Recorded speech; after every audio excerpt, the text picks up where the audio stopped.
Who's easier to lie to? Yourself or someone else?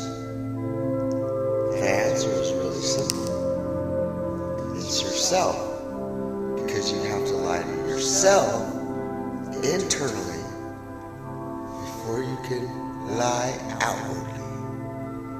A lie is a cockroach, find one, find a bunch. A lie is a cockroach, find one, find a bunch. Look inside yourself, think from earth, don't be thinking from that time. A lie is a cockroach, find one, find a bunch. Lie is a cockroach, find one, find a bunch. Don't be thinking from man time, thinking from earth time. Be right, BG time.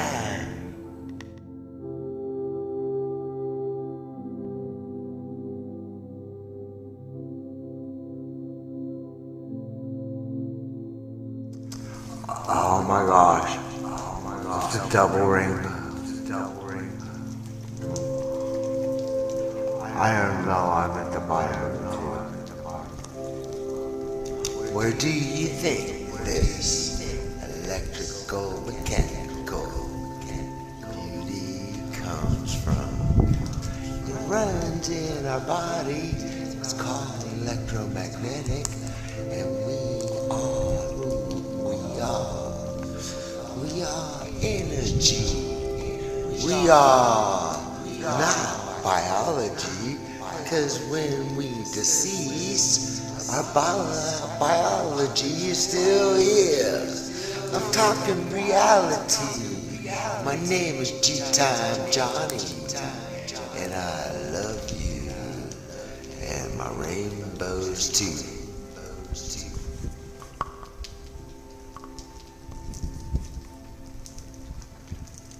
You are about to experience the Drunken Peasants podcast, the greatest podcast in human history. Please recognize that this podcast is designed to be amusing and entertaining, and thus we engage in satirical comments, exaggerations, and even dirty jokes. If you are offended by such things, please go away and die. If you enjoy this podcast, we ask that you help to support its existence by contributing to our Patreon at patreon.com/DP. Contributors get regular access to monthly private shows, special commentaries, Google Hangouts with the peasants, and more. If you don't want to do that, you can also support the show by visiting audibletrial.com/Drunken Peasants to get a free audiobook and access to over 150,000 audiobook titles, including great selections on science and skepticism. And if you shop on Amazon.com, we strongly urge you to use one of the Amazon affiliate links in the description section of our videos. You can help support the show simply by using our link to buy things you were going to buy anyway. Now that we've got all that shit out of the way, sit back and enjoy the show.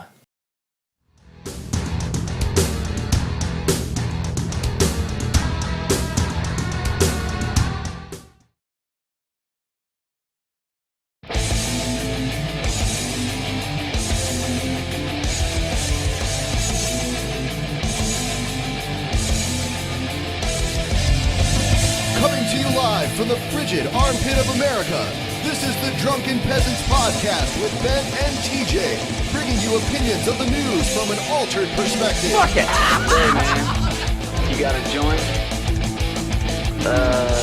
No, not on me, man. I don't have facts to back this up. It'd be a lot cooler if you did. What the fuck you talking about, atheist? It's okay. You're nothing, TJ. You're garbage. I just want to be liked. You're garbage. And now, here are your hosts, Ben and TJ. We'll do it live. We'll do it live. Fuck it. Do it live. Fucking thing sucks. Welcome to the Drunken Peasants podcast, episode 211. Yeah. What's wrong with you? Fucking statist. Ben, Yes. You have something to say about... Okay, so first thing, and it's funny because they won't even be able to hear this announcement because they have iPhones and iPads and maybe whatever. they'll go on their desktop. Hopefully. So something. We've been getting reports that a lot of fans of the show haven't been able to watch our videos after they post. So, the on-demand version after the live stream is over. And we did a little research, and we found out that all of those happen to be iOS users. iOS users using the actual YouTube app for their iOS device. Some have told me that they were able to download a third-party YouTube app, and everything worked fine. So it seems to be specific to only iOS devices using the standard YouTube app, and TJ was just able to recreate the issue on his phone, on his iPhone. I have it too. But you know what? I just remember the last time I did it, and it was working, is when I went through my Twitter. And because you were using like the Twitter. Yeah, their browser. Yep. I mean, it just seems like it's something with the official YouTube app on iOS. So we're not sure. We have no ability to fix the problem. I know. I can't believe people keep coming to us like, when you guys gonna fix this? It's like, it's not us. Let me just call the CEO of Google for you. Yeah. I'll get him on the phone. We don't even know where the problem is. We don't know if it's a problem with the YouTube app, it's a problem with iOS, or it's a problem with YouTube itself, or what. We don't know. We're just fucking plebs. Come on. Yeah, man. We don't know. We don't know what the fuck is going on. So it ain't our fault. Hopefully they'll get it fixed soon. Yeah. All right. So, either get a third-party app or use Android. Yeah. Or use your desktop. Or use a desktop. Or something. Or just, do something. All right. So, second announcement. We're starting to poll right now for the numbers that we could expect for a Drunken Peasants meetup in our home city of Columbus, Ohio. Woo! People have been asking for this for a while. So... would you attend a 21-plus Columbus, Ohio Drunken Peasants meetup in mid-April? I'm 20. Fuck you guys. Not our fault. Not our fucking fault. Should have been born earlier, faggot. Yeah. Pieces of shit. There were all sorts of things I wanted to go to before I was 21 that I didn't get to go to, such as life. Yeah, don't blame us. Be older. But if you want to vote, looks like the yeses actually have it at this point. There's yes for like people who are not trolls, and then there's also yes if you are a troll, because trolls are welcome. Yes. In all honesty, if you're a troll and you say no, so all the options are there. And obviously this isn't set in stone. If you think you'd be able to come around that time frame and you're 21 or over, feel free to vote yes at this point. And then once we have the venue and the actual date, then we'll do real RSVP. The link is down in the description. Feel free to just take the time to go there and vote yes or no. Yeah. So that we can have an idea. Although if your vote is no, you really don't even need to bother. Yeah, whatever. People like to pretend like their opinion matters. If you wanna just feel self-important, like I want to let them know I ain't coming. Fuck them. Go ahead. You wouldn't believe how many people that actually hold that position. So how many yeses do we have? 41 yeses. And then an additional 19 troll yeses, but they're trolls, so you should be 60. Yeah, I mean, it's looking good so far. The cool thing about Columbus is that it's centrally located, and there are plenty of drivable cities. Yeah, if you surrounding us, you in Cincinnati or Cleveland, Cleveland, Dayton, Toledo, even Indianapolis, Detroit, Pittsburgh, all drivable. Louisville. Yeah, man. Say it right. Say it right like it. Yeah. Damn Yankee. Say it right like us hillbilly folk does. Fuck, dude. Louisville. It's Louisville. Fuck, dude. You mean fuck your brother. Louisville. Well, fuck my cousin and call me Freddie. Oh, man, I forgot. We have to bring Paul's ego. Oh, Paul. Oh, God. What's Paul doing? Hey, Paul. Missed you. Guys. How's it going? It's going well. Dude, that G-Time Johnny video really put me in the mood to be on the show tonight. Like, it really got me right in the headspace I think I need to be in. So you're tripping balls. Yeah, man. Just flying with the angels and the double rainbow. I do love all of your energy. I want to let you guys know that. Your biology, not so much. But the energy that animates that biology, I love that in all three of you guys. Well, I love every cell of your body. Sounds like I a actually word own slave every to me. cell of Paul's body. I own every cell of your body. You're my slave, Paul. Get to work in the fields, picking cotton and whatnot. And what? I own every cell of your body. Get to fucking work. Well, more technically, my eyes own every cell of your body. But, you know. We'll have to talk to them then about what my duties are. I speak. My eyes speak through my mouth. They know what's what. No. You're a word slave, TJ. You're a word slave. No, I'm not. Wow, this show already has 500 likes. That's pretty awesome. Yeah, man. People love this shit. Got 3,300 people watching right now. We ain't even done anything yet. You can clap. Yeah. Clap. Doesn't matter. All right. Troll or not a troll? Troll or not a troll? You're going to do troll or not a troll? Oh, one last announcement. Okay. We're going to start doing the post show again. So 10 to 15 minutes of additional content after the show that will only be available through the audio stream. So iTunes or SoundCloud or whatever. And the links are on our homepage. So SoundCloud, you'll get it right away. iTunes, there's like 24 hours of lag to it. Yeah, so you're better off on SoundCloud. Yeah. Yep. Cloud of sound. Yeah. Yeah, and that's starting tonight, by the way, so we will be doing a post show. I predict it's going to be another tie tonight. You think so?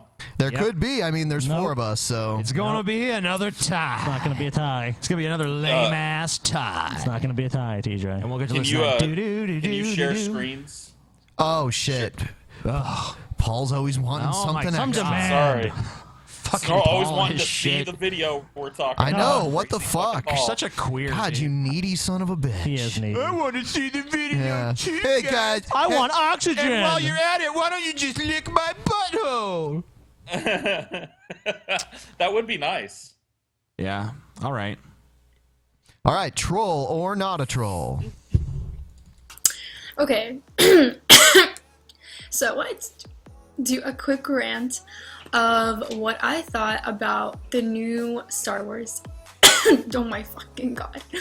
And I don't know, I mean, I saw all the recent ones, like, I mean, I was never like really into Star Wars until like a couple months ago. My boyfriend was like, oh, like, let's watch them. I know you don't like them. Or like, I've only seen like, I thought it was like Star Trek. Like, honestly, like, paired those two together somehow. Not a How troll. do you feel about...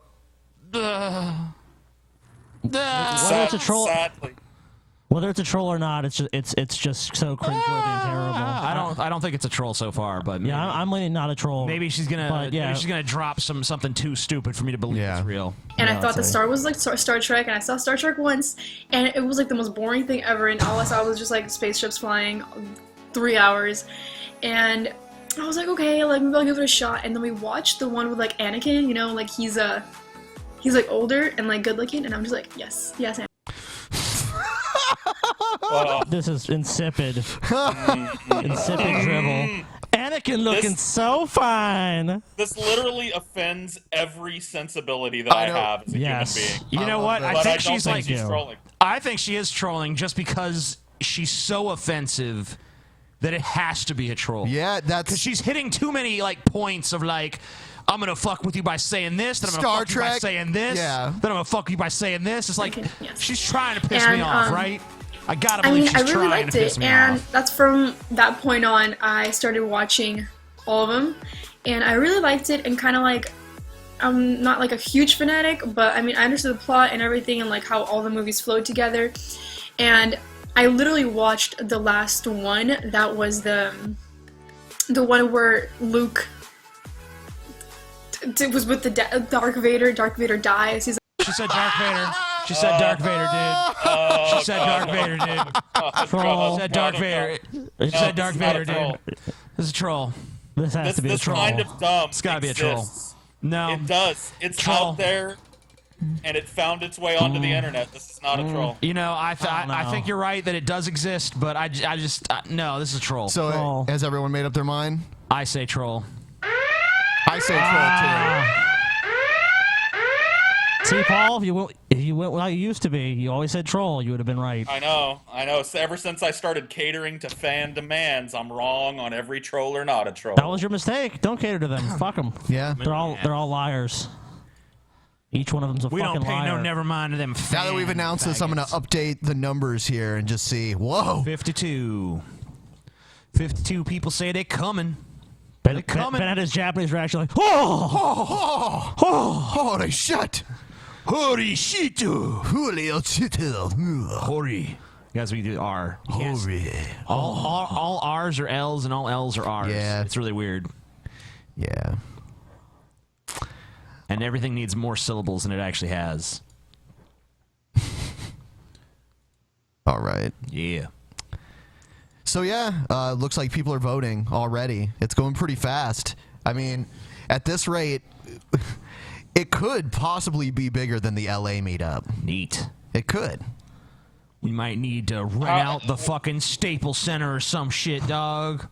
What was our I don't know what our numbers actual like? arena is around here, so I just went with. It's called Nationwide Arena. Might have to rent out Nationwide Arena, Yeah, dog. I don't think so. We're like Kiss coming to town or some shit. Yep. Even got the cannon to fire. Yeah. Whenever we want. So that would be pretty sweet. Every time we score a goal. Yeah, man. We could just shoot people with the cannon.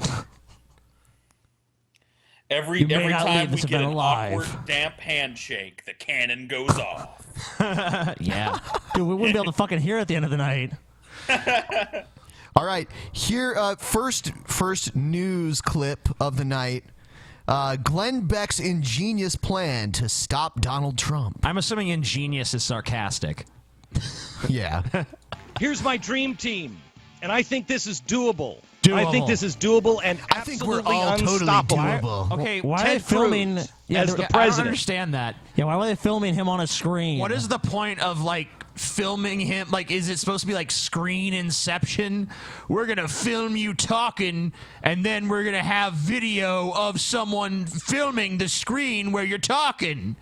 It's gonna be great. It's like artistic and shit, but it looks like a frame picture on the wall. It looks like a fake Oval Office. Yeah, it's like It does, yeah. What is this? I mean, is it like supposed to be like a Harry Potter painting, but instead of like a whimsical character, it's just Glenn Beck, and you just want to fucking smash the picture? Live from D.C., TJ.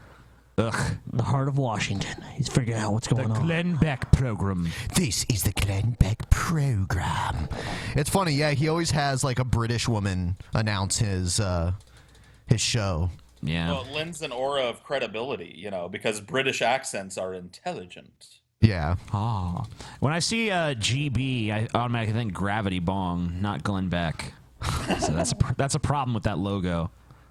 Marco Rubio, and I think they should announce this and run as this. I think we should begin to demand this. I think this should go all over the internet. Okay. Ted Cruz as president, Marco Rubio as vice president. Remember, Marco Rubio, the reason why he's still in it and he's not going to give up is because... Yeah, man, that there's a winning ticket. Fucking dream team, I'll tell you one dude. thing, though. They are both Hispanic. They would probably get a ton of Hispanic votes. That's one thing that's true. Probably. Because no one wants to be a race traitor. It just happens that way a lot of times. I relate to him because he Beck shares a pretending- similar skin pigmentation. What? Is Glenn Beck pretending that fucking he originated this idea of these guys teaming up against Trump? Yeah. Is that Yeah, what we're he hearing is. here? Yes. Because I've been hearing talk of this for months, you know, this ticket. But it's his idea that we need to demand Okay, it. Paul, but you're not Glenn Beck. Glenn Beck says it's, and now it's true. We need to demand that these two get together. Get together. Look, they're a fucking portrait on a wall together. Look. What more of the fuck do you he want? can't run for his Senate seat. So his... Wouldn't it look better and be easier to just like impose the picture on the screen rather than putting a fucking monitor on a wall and putting a picture frame around it and filming it with a camera? Yeah, you would think that, Ben, but actually... This is better. Well, no, you would be right, actually. Is that the way we need to do the show from now on? I'll just like mount one of the screens on the wall and I'll just like hold up a handheld camera. We just need to like point the cameras at the screen so that, you know... I mean, I can do that now. Oh, God, you're going to fuck it up now. Yes, you are. You always fuck There we things up go. when you touch things. This is how the Dude, show it's is so much now. better. Isn't this better? I'm loving this new direction. This is great. This is awesome.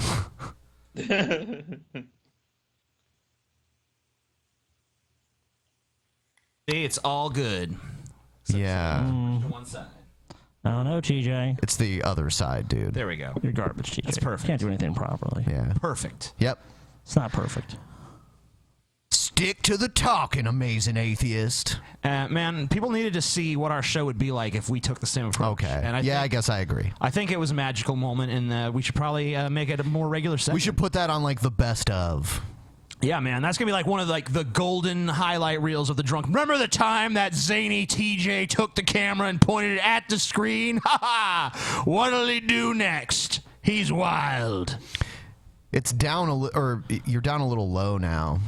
I think it was just like slouching. But ultimately, TJ, you're just copying Glenn Beck. You're copying him, dude. Yeah, I don't know. Seat is over, so he's out. So he's going to keep going. He has an interest. So Ted Cruz as president, Marco Rubio as vice president. They then say our Supreme Court nominee is Mike Lee. Rand Paul is going to be the Secretary of Treasury. Okay. And Ben Carson, we're going to back you with everything we can to get you to take Marco Rubio's seat in the Senate.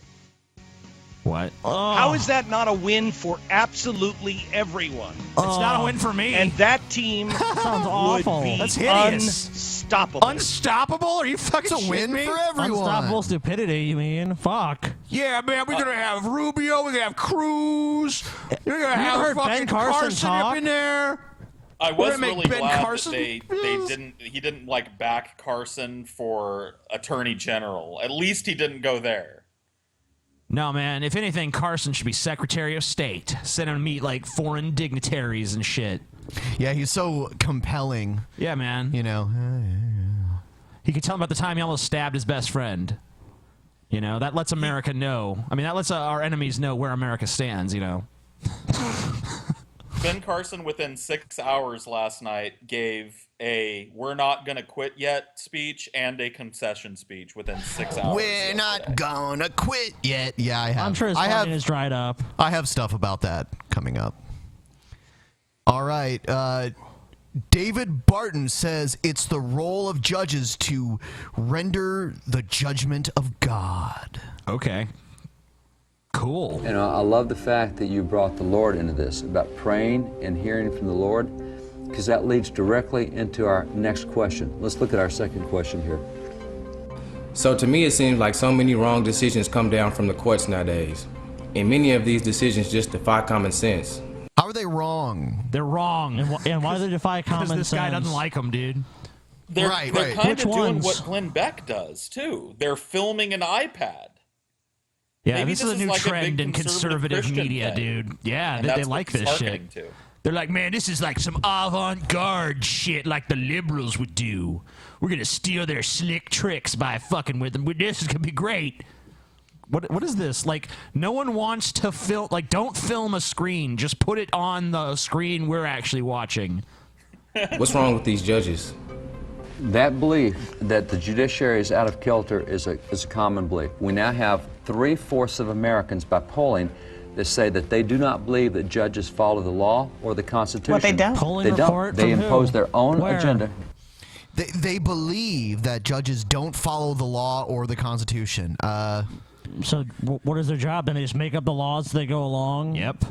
Yeah, I'm sure that's the basis of our legal system at this point. And that's why boys can stick their wee-wees and other boys poopers, dog. And that's why. Because them activist judges on the court just legislating from the bench. And the problem That's is why that on the streets of Chicago, there's a black market where you can buy fetus parts from all the local family planning clinics. I do that all the time. Yeah, man. Kentucky Fried Fetus, dude. Kentucky Fried. They're on the. It's around the back of every Planned Parenthood. They got a KFF. KFF. It's great. judges themselves have left God out of the picture. Because when you go back in the Bible, there are so many explicit directives to judges. When you go Let me back just to read the one Bible. out of 2 Chronicles 19:67. Consider what you're doing. You do not judge for man, but for the Lord, who is with you when you render judgment. Now then, let the fear of the Lord be upon you. Be very careful what you do. Oh. Right, and you so know, there's Christian so many... Sharia law, basically. The Bible will determine all the laws we need to follow and obey, even though they don't obey everything in the Bible. That's wonderful. Okay. people today that are educated at institutions where they come out as secular humanists. Yeah. And so there's no fear no. of God. And they're there, they see it as a way to advance a political agenda. And that's very dangerous for a nation. And the people have to find a way to gain some control. Christians don't advance a political agenda, though. Nope. Only them secular humanist Christians just trying to do what God said. Yeah, but you do, they're getting the directives from God. So it's not like they want to push that agenda on you, they have to. Look, I personally don't hate faggots, but Jesus does. That's very clear. Shift the balance back to the way the framers of the Constitution intended. The power was supposed to be with the people. It was supposed to be with the people? Yeah, it was supposed to be with the rich, white, landowning people. So, what's your point, black woman? Yeah, not you at all. Might be even renting, as far as I know. Well, they basically she contradicted herself. Said we need to go back to what the framers wanted, then to the people. It's like, well, no, if the people want this, then what are you arguing for? Like, do you want the majority of people to decide, or do you want a small block of the population to decide? What do you want? Or do you want checks and balances like we already have? I mean, I really don't get it. She's advocating for everything at once. The Bible and the Constitution are one, and the Constitution represents the people.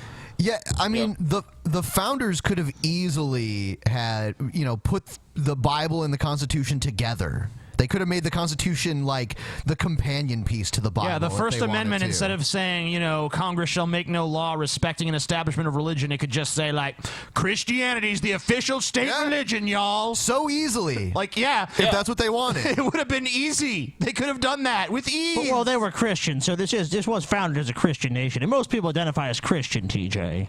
Okay. This is a Christian nation.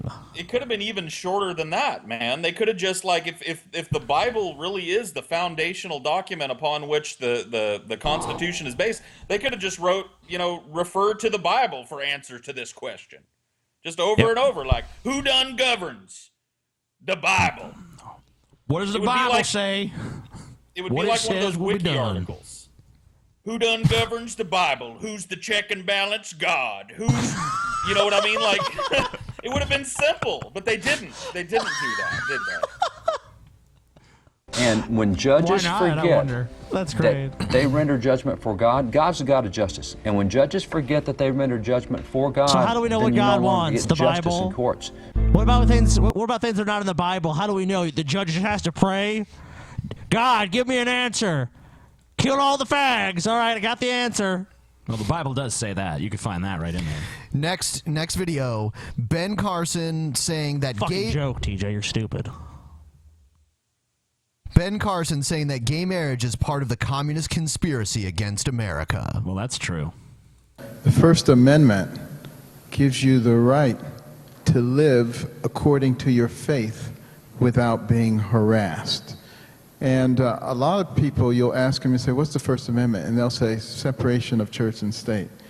Separation of church and state is not in the United States Constitution. No one says the First Amendment is separation of church and state. They'll say freedom of speech. Yeah. Yeah, most people would say freedom of speech, and then, freedom of the press, and freedom of people to peaceably assemble and petition the government for a redress of grievances. Right. And Congress shall make no law respecting an establishment of religion. That's what people would say, because that's what's actually fucking in it. But Thomas Jefferson did say that the First Amendment creates a wall of separation between church and state, so it is implied. Yes. Yeah, the guy who kind of wrote. Yeah, one of the architects of all our constitutional framework said that. Yeah, that does imply that. So whatever. That's inconvenient, TJ. So let's sweep over that. They always forget about the Jeffersonian Bible too. They never mention that. Okay. It was a Supreme Court ruling a few decades Well, actually, ago. I gotta say, a lot of conservatives actually do recognize Jefferson as a problematic figure, because in Texas, he's all but been written out of the fucking state textbooks. Yeah, that's beautiful. And they replaced him with, like, Moses. Really, Moses is a founding father if you think about it. It's like, no, actually, he's not. What are you fucking talking about, you psychos? He's more, yeah, that's... Got an entire generation of kids being raised. Moses was one of the founding fathers. It's like, are you an imbecile? No, I was just educated in Texas. Oh, okay. Maybe it was like a Yoda or Obi-Wan kind of thing, like telling the founding fathers what to do, though, TJ. Yeah, he was like the Yoda. Use the Bible, Jefferson. Like, oh. And he's just the one that Jefferson wasn't there. Jefferson wasn't there. Yeah. Where it actually entered the lexicon. But the fact of the matter is, we must preserve the right of people to live according to their faith. And when our system does things... So, like... How has that been destroyed? But when you say people according to their faith, you're talking about your religion. You're not talking about any other religion, because you wouldn't be cool with Sharia law, I'm sure. What if my faith is that, like, I get to run around naked in the streets scalping people? Well, that's not acceptable, TJ. Is that still cool? No. Does the First Amendment protect me from to do that? Yeah, I mean, like, why can't Mormons have polygamous marriages? Yeah, I mean, part it's of their religion. Yeah. I'm sure you wouldn't be okay with that, though. I would be, by the way. I'm okay with that too. I mean, as long as everyone's of consenting age consenting and adults, and fine no by one's being coerced into doing something that they really don't want to do, then I'm fine with it. Yep. Wow, you guys are despicable. I know. That in fact do impinge upon a person's ability to live by their faith. The government has the obligation to rectify the situation. That's why we have separation of powers, because our founders recognized that one branch or another might go off the rail and make a wrong decision. Going off the rails on a sleepy train. Yeah, this is like the Oh my most God. boring American history class lecture I've ever listened to. It's the worst. How is Ben Carson ever polling well? He's literally like just a human sleep aid. I think it's because the other candidates are such festering sacks of feces that, like, the electorate was just like, oh, look at this mild-mannered guy, this soft-spoken guy that doesn't talk too crazy. Let's, like, for a moment, there was a moment of clarity in the Republican electorate, and they were like, maybe let's get behind the guy that's not a fucking repugnant retard. That soon passed, though. Yeah, once they realized he was just talking softly, not really abstaining. Yeah, just listen to what he has to say. It just doesn't make any fucking sense. It's just some rambling. And we have to preserve Christianity in America. We have to have the right to practice our religion. Certainly our judicial Supreme Court has made some very bad decisions in the past. Things like the Dred Scott. As opposed to the non-judicial Supreme the Court. executive Supreme Court, on the other hand, they have made good decisions. The like, Supreme Court of Fruit and Dairy. Like what? Act, and things like the Uberfeld ruling on gay marriage. Oh, okay. Way out of I thought he said Cloverfield for a second. Like he's gonna try to blame activist judges for Cloverfield. Come on. Yeah, was it's a bad activist movie, though. judges that lead us to cinematic disasters like Cloverfield. Gay marriage. That impinges upon the ability really likes of the word people to live impinges. according to their faith. No, it And the doesn't. legislative branch has the obligation, and as president, I would really encourage them to come up with legislation. Okay, so let me ask you a question. So there's a bunch of people, and they go to a church, and it's a Baptist church, and they sit there and they pray and they have their sermons and do whatever, and then somewhere else in the world, two gay guys get married. Explain to me how the latter thing affects the former thing at all. Just explain that to me, and then maybe you have a point. But I don't think you can have that explanation because there's nothing. They have nothing to do with each other. Not only that, what he's saying is ridiculous. These groups have tax exemption. They have all kinds of special treatment. They act like, oh, Christianity in America is so frowned upon, and everyone's just trying to stop us from practicing our faith. They actually have special treatment written into the law almost. Yeah, I love how they think like us not being allowed to discriminate against other people is discrimination against us. It's like, what? How does that work? I can answer that question, though, for you, TJ, about how one thing affects the other. Go ahead. Used to be when I went to church, I could sit there and I would just know in the back of my mind that ain't no dicks going in no buttholes nowhere in the United States. Now that all this gay agenda shit has happened, all I can do when I'm sitting there supposed to be receiving the word of the Lord is think about dicks going into other men's butt. I can relate to that. I know what you're going through. Whoa. You see what I'm saying? It's taken away from my church time. I got you. I feel you. Oh my God, Ben Carson sucks. Yeah, we'll move on. Donald Trump may be a demon. Yeah, I don't even know who this guy is. Is he demon? Dave Daubenmeier? Is that what it looks like? Daubenmeier. Yeah, it looks like Daubenmeier. Yeah, Dave Daubenmeier, not sure who that is, says Donald Trump may be demon-possessed. I love how the right is split on Donald Trump. Yeah, that's kind of classic. Why do they tell you the only two things you don't want to talk about are politics and religion? Because they should be interlocked, see. If we're all standing on the same foundation spiritually in Christianity, we wouldn't have the mess that we have politically. That's but true. Again, our pastors. Somebody help me here. No. I Red don't want to. glasses. Oh, okay. Red glasses. How could any pastor in any pulpit, anywhere, think that male-on-male sex was a good thing? Amen. Hallelujah. What if they don't think it's a good or bad thing? It's just a thing that people do. I mean... Yeah, I mean, like, there are plenty of churches that are, like, liberal Christian bullshit, which I don't understand how anyone comes to that interpretation, but, I mean, really, you're no better. You cherry-pick it just like they do. There's really no true Christians left. Maybe the Westboro Baptist Church, but even they're hypocritical on a few things. But I mean, like, you know, I don't understand, like, how could there possibly be Christians who are in favor of something I'm against? Like, there's like very little in the Bible really about homosexuality in comparison to most things that the Bible talks about. There's way more condemnation of not keeping the Sabbath holy and shit like that than there is of homosexuality, and yet most of that shit you're just fine with. I don't see you fucking talking about the huge problem of Sabbath breaking in America. There are far more descriptions of the weird little types of food you're not supposed to eat and what cloth you're not supposed to mix with what cloth than there is about homosexuality. So why every time one of you fucking people opens your mouth is the first word that comes out of it homosexual? Why do you care? Why don't you mind your own business and go about the business of sitting around in your little church and furtively reading the Bible? You just don't care about sin, Paul. You just don't care about sin. That's fine. Destroying our country. Destroying this country. This great nation, Paul. I mean, look how many hurricanes we've had. We've had hurricanes, Paul. We've had tsunamis. We've had earthquakes. We've had disasters, wildfires, Paul. He just wants to prevent that. And what do you want to do, Paul? You want people to die.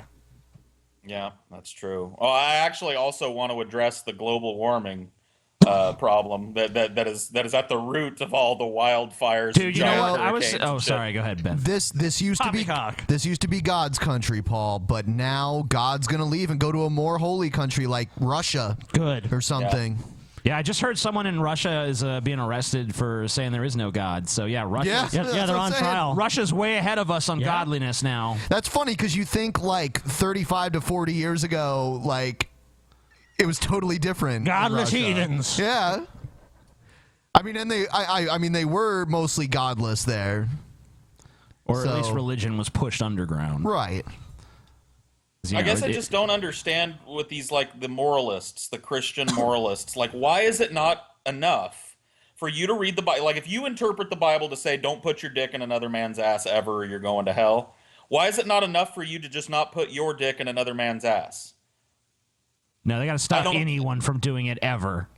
And they have to use the law, or basically the system of laws to prevent people from doing that and discriminate against them. But you know, I was thinking about the climate change thing. I was actually talking to Scotty about this earlier. I think that, you know, the worst thing about this whole climate change shit is, you know, when this shit starts happening, when the sea levels rise and the ocean's toxicity goes way up and there's all this massive die-off of species and shit, you know these fucking people are just going to be like, well, this is God's judgment, y'all. This is because we let gay people get married, man. We were warning you this was going to happen. And by the way, the South is mostly going to be underwater, so guess what? All the Southerners can be coming to the North and the West. You know, it's funny that you brought that up. Why does the Democratic Party give a fuck what the Democrats in the Southern states vote on? Because that's really the problem with Super Tuesday. I mean, It seems like Hillary won like all the like really southern states. Yeah, that are not gonna. The Democrats are not gonna win those in the general election anyway. Right, and Bernie won like Colorado, which could be a swing state. True. It has been in the past. Well, the main thing that people need to remember, and I made a video about this. It's on my channel. It just went up right before I came here.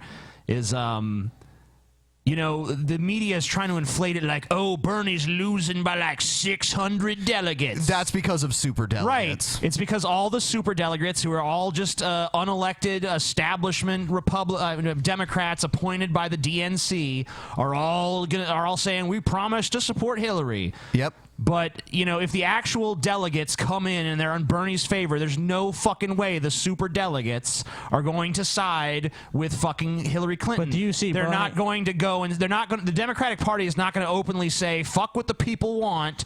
I mean, not because they actually care, but just because it would be a terrible PR decision. It hasn't happened. It hasn't happened in a long time, but in the past there have been conventions where they actually choose the nominee right there at the convention. Yeah. But that hasn't happened in a really long time. This could be one of those cases, honestly. But what I want to ask you is, do you actually think Bernie can win enough, just legitimately just win enough states where he's going to get a majority? All I know is that Bernie Sanders pulls ahead 6 points nationally. So if he doesn't win, it doesn't make much sense, unless it's just a matter of youth voter turnout being as lackluster as you would expect. How does he pull against Hillary overall? Like, I mean, obviously not nationally, but like in the states coming up, how is he pulling against her in those states? I'd have to look. I mean, it depends on. I don't have a memory bank full of every state, but I mean, I think she's like 10 or 15 points ahead in New York. Maybe another 10 points. But that's her home state, so to speak, because she was the senator from New York. Those states are not under heavy contention yet. I mean, from what I recall, Bernie has a pretty good Ohio and Florida of closing those gaps. They should choose whoever wins Ohio and Florida. I mean, those are big swing states, right? I mean, you're almost guaranteed to win if you win both of them. Yeah. If a Democrat won, it'd be over because they're going to win California too. Yeah, I've seen polling to reflect that Hillary beats Trump though, and that Bernie doesn't. Really? No, well, maybe. Well, most of the polling I've seen. Where did you see those polls? Out of curiosity. I don't know. I don't know. Oh, okay. See, I was watching a lot of CNN last night. Yeah, well, so. CNN. CNN. CNN has been called Clinton News Network by some at this point. But if you look at if you go to like Real Clear Politics and look at like all of the polls compiled, because they take all of the polls that have been done and they kind of like find the average. In most polls, like Sanders beats Trump by a more significant margin than Hillary does. In fact, some polls even have Hillary losing to Trump. Only one poll I found has Sanders losing to Trump. So let's break this down. Alabama, red state. A Democrat doesn't stand a chance. Hillary won that by a sweeping margin. Yes. Arkansas, another red state. I mean, for the most part. Yeah. It has been blue in the past. Obviously, Bill Clinton was the governor of Arkansas. Sure. So no surprise Hillary won that. Arkansas has become a way more red state since any Democrat. Colorado was close, and Colorado can be a swing state. It has been blue more recently. Georgia, red state. Massachusetts, blue. And very close. Minnesota goes to Bernie. Good on you, Minnesota. Seriously. Oklahoma, red state. So. Yeah, it doesn't matter. Tennessee, red state. Red state. Texas is a definitely red state. Texas. We shouldn't even waste our time to do a primary in Texas. Vermont, obviously, no is a blue state for the most part. And that's Bernie's home state. Yeah, I mean, and even though Hillary Clinton got the other senator from Vermont and the governor of Vermont and all these Vermont politicians to endorse her, Bernie still won 86-14. Vermont has a very small population. Yeah. And then Virginia, which is, but I mean that just goes to show how well liked Virginia is. It's a kind of a swing state. Yeah, it is kind of a swing. Obama's won Virginia, I think, the first time. I don't know if he won it the second time. He did. Oh yeah. Yeah. Oh okay, he did not. But it I know does he won swing, it. Yeah. Yeah, I know he won the first one. Yep. Yeah. So. I mean, a lot of the states she won don't really matter. I know that the primary system is so ridiculous. But in all fairness, Bernie Sanders has said the Democrats should adopt a 50-state strategy. So I guess he really can't complain about that. But I can. And we were talking the other night. I don't know if Scotty still holds this position, but he did say that the only way he would vote for Hillary for president is if she took up Bernie as her vice president. Well, yeah, because I mean that would mean he actually agreed to do it. So right. Yes. And there would be, I'm sure there would be some sort of... the hope there would be that he would hold her feet to the fire. I don't think she would make him her vice president just because she doesn't want anyone impeding her agenda, whatever it is. Think of the two voting bases combined. It would almost guarantee them a victory. Yeah, I mean, she would probably win at that point. Because think of all the Bernie supporters that just won't vote at all or vote for Trump. I won't vote. I won't vote. There were people that would vote for Trump that were going to vote for Bernie. So, I mean, it just makes too much sense. There's so many things that make too much sense that they're not fucking doing, which is ridiculous. And I don't think that a combination of Clinton-Sanders ticket would get me out to vote either, though. Yeah, I don't know. I don't want Bernie in a VP I'm not sure spot. either, honestly, but it would at least give me pause. I would at least have to consider, like, maybe, I don't know. Paul, what does it take you to get out of the house anyway? Seriously. Free cheeseburgers. Yeah, Bernie and a cheeseburger. Those are the two things I leave the house for these days. You're like a 15-minute walk from the Sunset Strip, and instead it's like, yeah, let's just order pizza, guys. Come on, pizza. In all fairness, when you got as high as us, you felt the same. Yeah, we were all pretty high. No, but I was not high every day, all day. I know, but I'm saying when you Paul were as high as Paul us, and TJ were. You felt this. We were high all day, every day. We were Yeah. like Snoop Dogg in it. You guys were not in L.A. Yeah. Although Snoop Dogg probably would have laughed at the amount of weed we consume. He probably smokes that much in an hour. I'm telling you, dude. Look, Snoop Dogg is what he is. He could probably outsmoke us, but we smoked a fucking champion's amount of marijuana over that 3 days.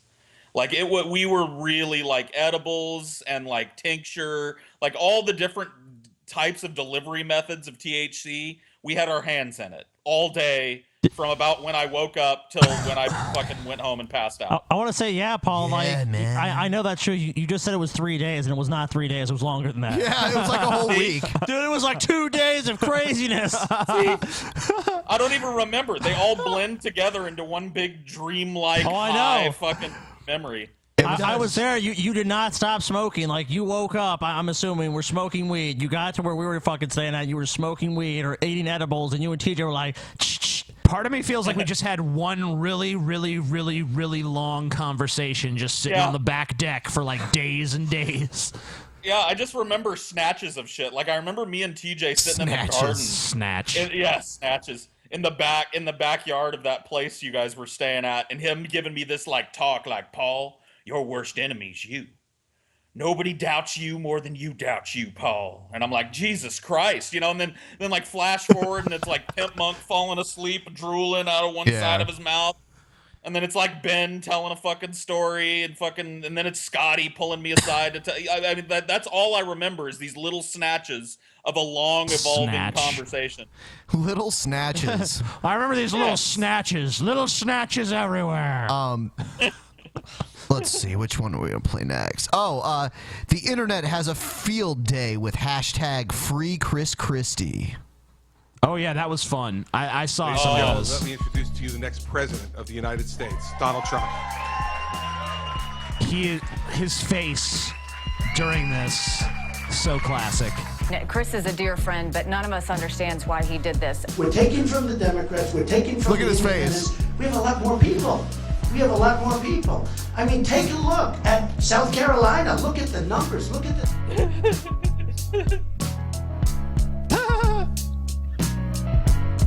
If you mute this Trump speech, it looks like they're holding what? Chris Christie, blah, blah, blah, blah, blah, blah. Blink twice if you need someone to come save you. That's great. This has been an amazing period in my life. My wife just called, and Ivanka, as you know, is going to be having a baby very soon, and she's a special person, and it's going to be great. God, he looks like he just wants to slit his fucking wrists right there. It's like a man that just realized that his long, hard-fought political career just ended with nominating an orange billionaire for president. Like, that's the look. That's the best way I can describe it. 6 New Jersey newspapers have called for his resignation since this. Why do you guys think he actually endorsed Trump? I mean, obviously, he's hoping for a job. I think he wants a cabinet post in the Trump administration, dude. I think he wants to be Vice President Christie, or Crispy, rather. I'm sorry. I said his real name. It's Crispy.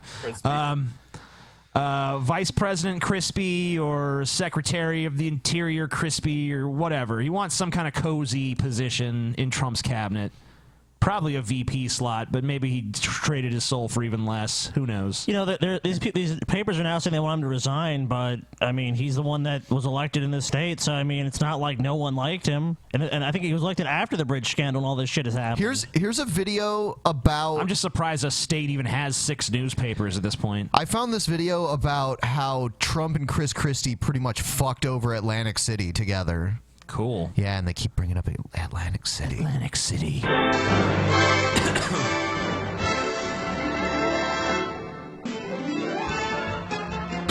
I'll take us off the screen. Yeah, so we can see this. Since then, they've been involved in bankruptcies, leaving local contractors, vendors, and investors without money he owed On 4 them. occasions, I've taken advantage of the laws of this country. There is a WrestleMania. Yeah. What? Crispy has vetoed Atlantic City rehabilitation funds. Okay. Oh, God. Okay, I mean, I'm going to say I side with Chris Crispy on not spending rehabilitation funds on Atlantic City. We'll also have to question why that is. I mean, look, that's a dead business model. I mean, you know, Vegas can get away with it because that's like the gambling capital. But as far as gambling in general is concerned, I mean, like most states are legalizing it. Well, yeah, back in the day, Atlantic City was the gambling capital of the East Coast. Right. I mean, but they don't need one anymore. So, Right. I mean, it didn't. Trump didn't destroy Atlantic City. Atlantic City was destroyed because it became obsolete.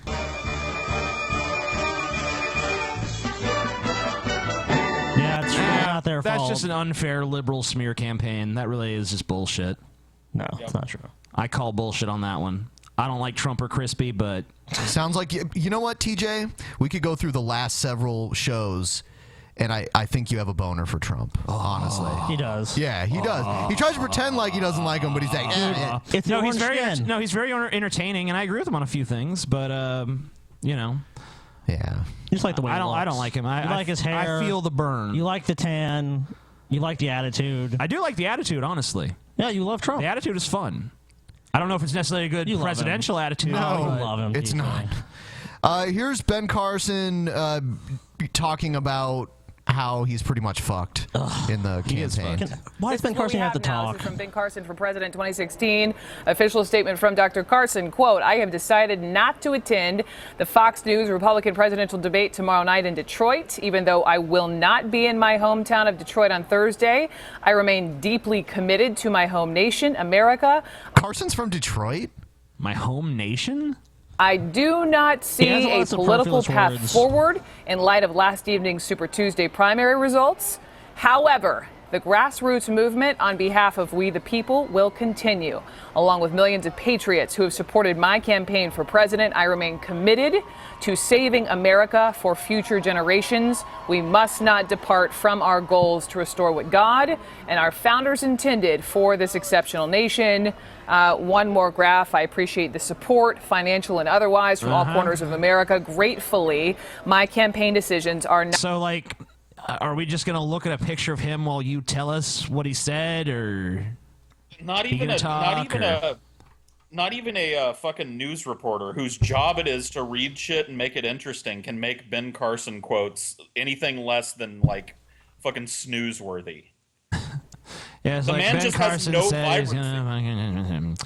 he's gonna do this, and he's gonna keep fighting the fight and stuff, and it's gonna be whatever. We the people. Patriotism. Hashtag Jesus. we the people. All right, we'll move on. Yeah. Here's... I guess Mitt Romney wants to talk about the presidential race, but this isn't him talking about it. This is them talking about how he's going to talk. Yeah, about he's apparently going to make some big speech or something. Like Former anyone Republican gives a presidential shit. nominee Mitt Romney set to speak tomorrow about the state of the 2016 presidential race here in the United States. Joining us now on the phone is Mitt Romney's former deputy campaign manager, Katie Packer. She now runs the anti-Trump Our Principles Super PAC. Katie, what do you anticipate? What are we going to hear from Mitt Romney tomorrow?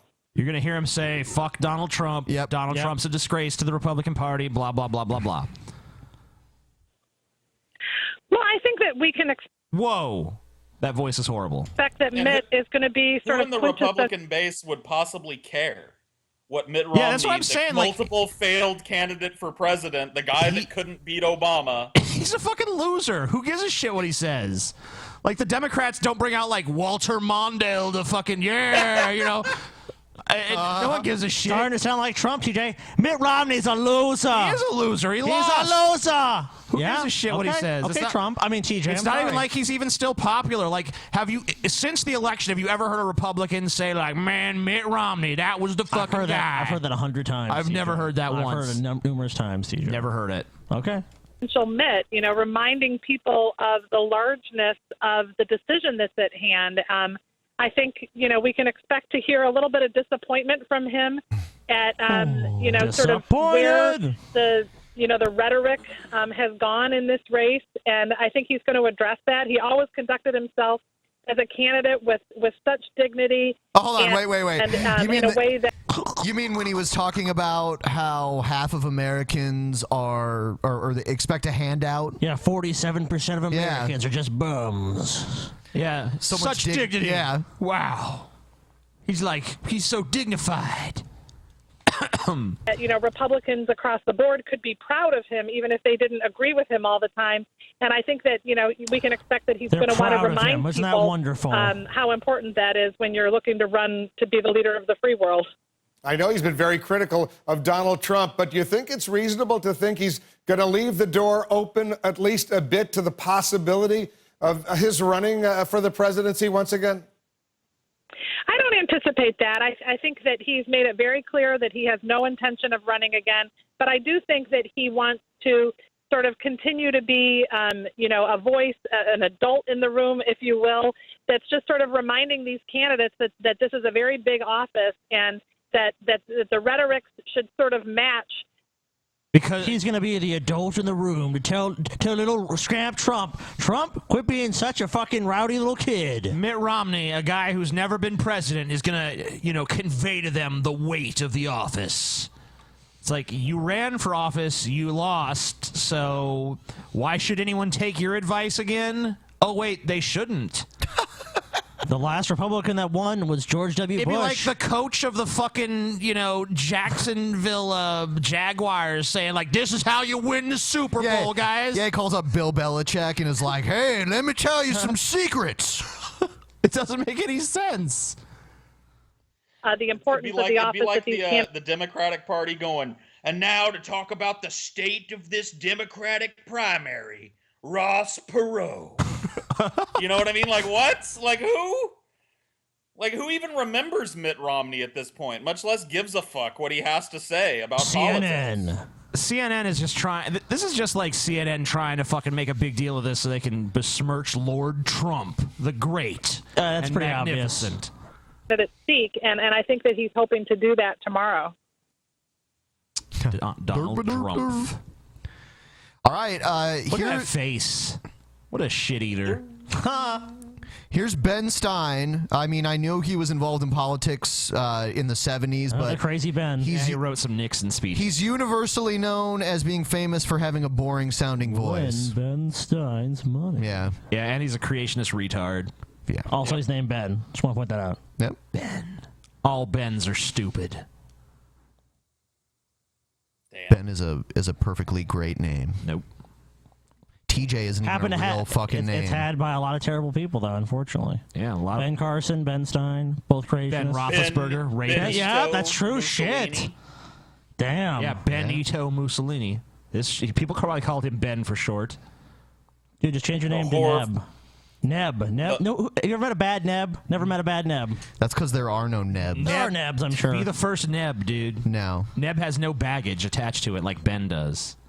Dude, I could find horrible people throughout history that have all three of your fucking names. Like who? So, yeah, name one.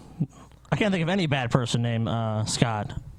Oh, they're name out one. there. Name one. No. I'm not going to do Hitler. this. I'm not going to do this on the spot bullshit. Scott Hitler. On the spot bullshit. Yeah. We just named some Bens on the spot. On the spot, Ben. Okay, I don't have to do it on the spot. Uncle Ben. They'll still fucking exist whether I name them now or later.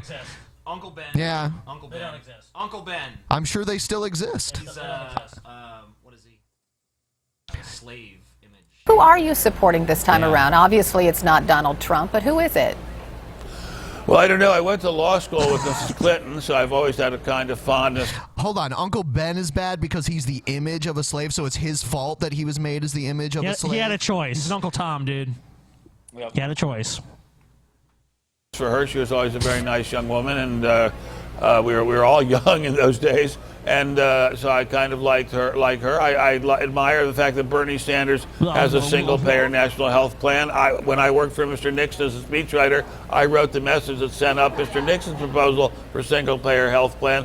But I would like to see it be a Republican. I've never voted for a stroke or something? This is the last time I heard him speak. I don't know. It's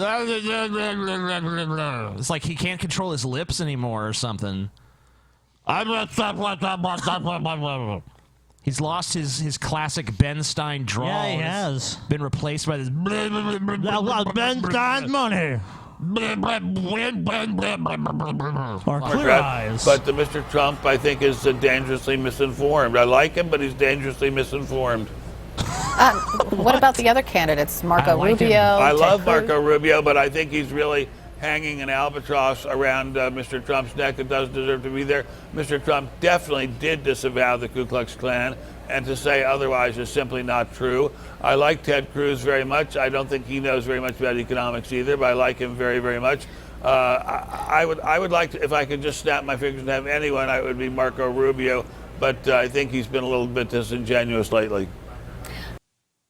Yep. Speaking about disingenuousness, I wanted to ask you about Chris Christie, because a lot of Republicans think he just sold out and got behind Donald Trump, so maybe he could get a cabinet position. There's a picture of Chris Christie that's gone viral from last night. He's standing behind Donald Trump, and he has this terrible look on his face, and people, of course, are... That's the best one of all. Classic. And Donald Trump's face is like the perfect compliment to it. Are reading all sorts of things into Trump that. owns him Do you now. read anything into Chris Christie's face? No, I don't. Chris Christie was and is a very, very capable governor, a very intelligent guy, an extremely competent lawyer. I think he made a mistake getting on the Trump bandwagon, and I just hope that bandwagon does not drag the whole party out to sea and sink us like the Goldwater bandwagon did when I was a young man. I don't want to see that happen again to the Republican Party, but I'm afraid that's what's coming down the road. Yep. Oh, no. I don't know. That's probably true. We'll see. It could be. I mean, I don't know. I kind of feel like if Hillary gets the nomination, Trump could definitely beat her. Who knows? I just feel like people are just going to look at Trump and he's going to have that, like, I'm authentic, I'm real, I speak the truth. And she's just going to be like, I tell you whatever you want to hear, everybody, and you know I'm a liar, so whatever. I don't know.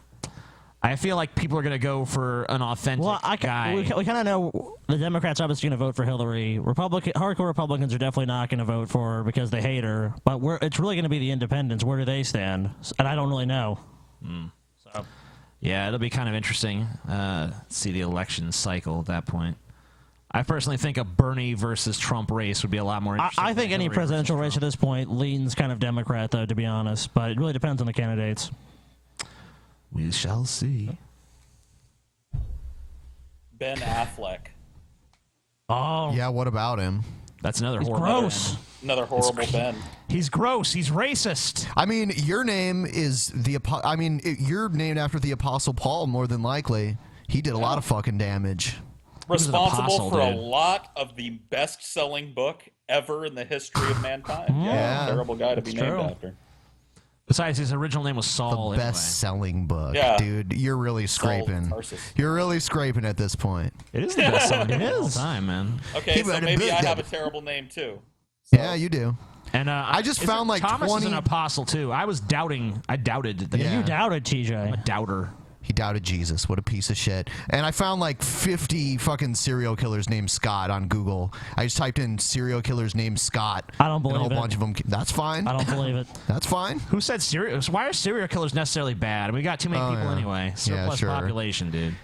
Okay, then Mussolini was cool too then, right? No, he TJ? took it too far. Oh, okay. A little bit too far there. Took it too far, dude. You guys are fucking retarded. So does All Affleck, right. dude. He takes it one step too shitty. One step too far. forgiven. Yeah.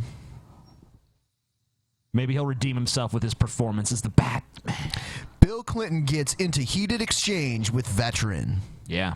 Okay. It's like your college friends. I did 8 years active duty service, 6 wars in Iraq. Between the 31, I had 7 that were killed, 6 wouldn't be returned. We got hit hard, and I know there's a lot of military, probably people in the crowd with military service members, and I'm anxious to get to the VA to cover that. I'm not sure. So I am. hopefully you can get to it. But I mean, I know that we. Let's talk about the VA now, and I'll come back to this. There's loved ones that we want to hear about, that we care about, and I have never been these goals for our parents and families, so I've seen them. What do you think should be done with the VA? I've seen them mourn, and the thing is that we have 4 lives in Gaza that were killed. Your wife trying to cover it up. So Benghazi was a cover-up. Wait. Go ahead. Those 4 lives, those 4 married lives, if someone lost their grandchild, their son. Okay, will you let me? As I talk, yes, I was Marine.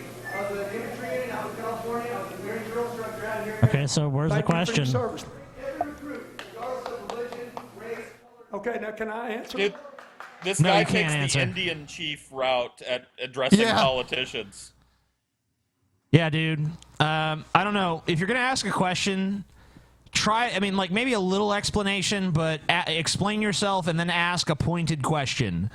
Don't fucking ramble on till the end of time. Yeah, this is a rant. No one came there to listen to you rant, all right? People are there to see President Clinton. They ain't there to see, like, random disgruntled military veteran who believes that there's a big Benghazi cover-up despite there being no evidence to that fact. Yeah, or show up and say, I think this was, Benghazi was a cover-up, and blah, blah, blah. You know, make a statement and say, how do you respond?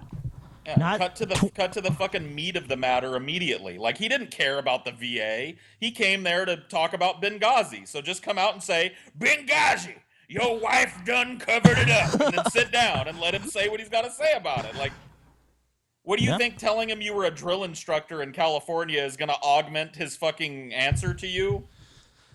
Yeah, like, oh, all of a sudden, you know, you got more credibility and stuff. Someone actually sent me this video, and they're like, I think it's lame how, you know, this military veteran was disrespected. I'm like, well, if you care so much about the military veteran being disrespected, why don't you care about a former president being disrespected? He's like, oh, I never thought of that. It's like, yeah, maybe you should have. Can I answer? Okay. I heard you. Can I answer? Do you want to? Are you going to let me answer? Are you gonna let me answer? Let me answer. Are you gonna let me answer? Let me answer. Bill Clinton He still sounds like he feels our pain, man. Your voice is like becoming like turned inside out. Like I think it's becoming a new voice over time.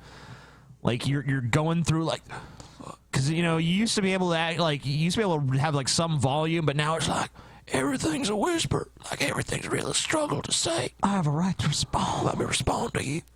Oh, let me respond. It's like, why are your throat muscles just really tense? Do you need a lozenge or something? Fuck. This is America. I get to answer back. You listen to me. I heard you. You better listen to me. SummerSlam. Now, wait a minute. I heard your speech. They heard your speech. You listen to me now. Do I have a right to answer? I'm not your commander-in-chief anymore, but if I were, I'd tell you to be more polite. Sit down. That's awesome. There you go.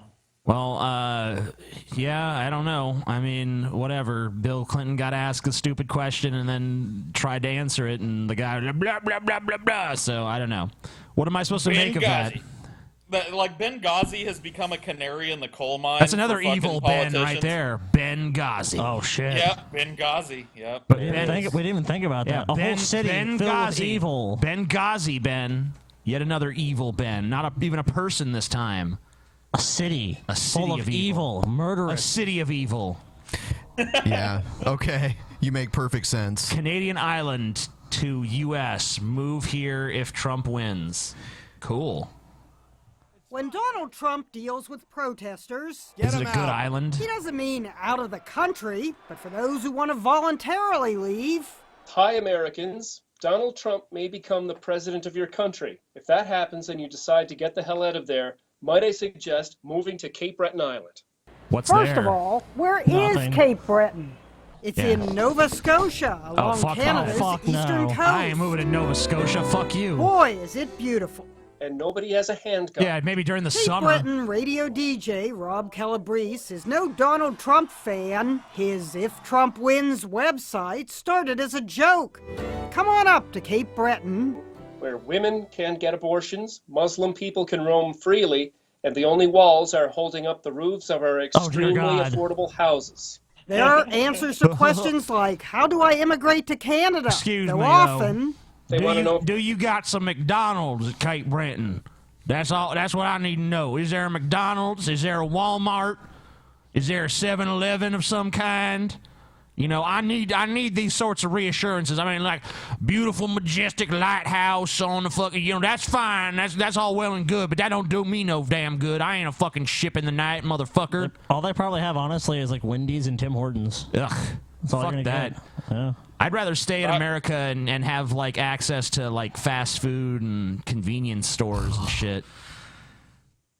So that after you fucking stuff your face with McDonald's cheeseburgers, you can go to the convenience store and get a fucking nasty ass chocolate shake. How's it nasty? Because it's made from like not even actual ice cream, like pre-made dairy product, like What a are you Wendy's talking about? UDF Frosty. has real fucking ice cream. Sure. Sorry, TJ. I insulted UDF. Don't. Yeah, don't insult UDF in the presence Like, of what the TJ. fuck are you doing? I mean, if you want to insult a McDonald's shake, I can at least see that because No, but it's garbage. The McDonald's shake, I mean, it pretty much is garbage. No, UDF is garbage. No, you're wrong. TJ is like, I'll accept fascism. Oh I shit, was Paul. I was down there. I drank UDF like 7 times. TJ's right. Yeah, before or after you drank his semen, Paul. Hey man, it's just Paul is a fellow fat fuck, so you know he's gonna come on my side on this one. He's gonna come all over you on this one. I just happened to actually have drank 7 UDF milkshakes. And you're proud of that? You know what? I would be. Hold on. I would be trying to hide that if I drank fucking 7 UDF milkshakes. Dude, they fucking But you're both like- did. Yeah. Yeah, I also heard, like, after, going out to a hibachi, like, 3 hours later, you guys are on your way to fucking Arby's. Hey, it was 2 hours later. And it was through the snow, and we nearly crashed a couple times. It was worth it too. Those beef and cheddars were fucking Hell yeah. delicious. You know what's funny? It started is they were mocking Brett Keane. Like, Brett would probably want this right now. 2 hours later, they're all like, damn, gotta give me a cheddar and bacon. Yeah. You know, like, Wow. That's like, wow. You guys, can you guys, do you not Dude, the can I presence take of out mind? can I take out life insurance policies on both of you guys? Yeah. Because I guess so. You probably hit the jackpot. So Yeah, that's you what I'm could saying. Get dead peasant. We already have one on insurance TJ, me. but I guess you And can we're get one on literally Paul. peasants here Yeah. too. Yeah. We should do that. And then I'll be like, have another shake, TJ. Here, I bought you your favorite cigarettes. That'd be awesome. I'm TJ just Paul saying, sold. like your contention, Ben. Yeah. You're just saying, your Paul. contention You're saying something, that Paul. UDF would I have gone back 7 fucking times if UDF was utter pig slop like you're making it out? Yes. Because I if you're would like have. TJ, you're satisfied by mediocrity. For some reason, you like it. It was a good shake. Yeah, dude, someone should was totally way draw better than TJ. like a Burger TJ is a pirate, and Paul is his parent. Perched on TJ, his by the shoulder. way, Tommy Sotomayor. Yeah. Yeah. Already? Oh, no. I'm saying his name is also Thomas. His name is Tommy. No, his name is Thomas. No, you're not TJ. Show me your fucking birth certificate where it says TJ. I'm TJ. I've always been called TJ. I don't care what you were called, bitch. That's my name. Okay, your name is Thomas. I don't go by Thomas. I go by I don't TJ. care what you go by. Okay. What if his name was legally changed to TJ, though? Okay, fine. Legally change it then. I should. Okay, go ahead. I will. Until then, you have. It's like the most ridiculous argument anyway. Your name is the same as these things. That's bad. You are bad too. Yeah, It's perfect like logic. fucking Brett Keane logic. I don't know, Ben. It's logically sound. A lot of Ben. evil Bens throughout history is all I'm saying. Yeah, you know? just strange coincidence. A lot of evil Thomases, Pauls, and Scotts Nah, I don't right think so. now. I don't think You don't so. think so? No. I don't believe Well, so. we I can't think of we are one. forgetting, like, if Tommy is in fair play, then TJ shares a name with that ultimate fucking degenerate Tommy from the Bronx. What about Thomas Aquinas? Hey, you know, he's a lot of people look up to him. Yeah. There's always going to be a spin. Yeah, a lot of stupid people look up to him. So what if they're stupid? No, I was talking about you. Oh, okay. Because I don't look up to Thomas Aquinas. I don't know. I think you do. I still haven't heard a single evil Paul, by the way. The Apostle Paul. Paul Pot. That's Paul not. Pot, That's Paul. Yeah, No, well, it's Paul. I slanted the rhyme scheme, dude. It's Paul Pot now. Let me just smoke this. I can't think of any in recent history because who the fuck wants to name their kid Paul, for one thing? Yeah, that's true. It's a strong name. It's not really. It's a strong masculine name. No, it's not. When I think of Paul, I mean, Pauly Shore. That's pretty horrible. Oh, there you go. Oh, man. fuck. There you go. Pauly. Oh, God. Yep. Pauly Shore. Yeah, dude. dude, fuck, man. I'm named after a guy that had multiple hit movies and made millions of dollars in the 90s. Yeah, it was a one-trick pony. And now One-trick owns pony. the Comedy Store. Oh shit, man! My He life inherited He is inherited that, though. He inherited. He also sucks, though. He sucks. Terrible. Yeah, he's terrible. Kill yourself, Paul. Your name is Paul. Kill yourself, man. Do it.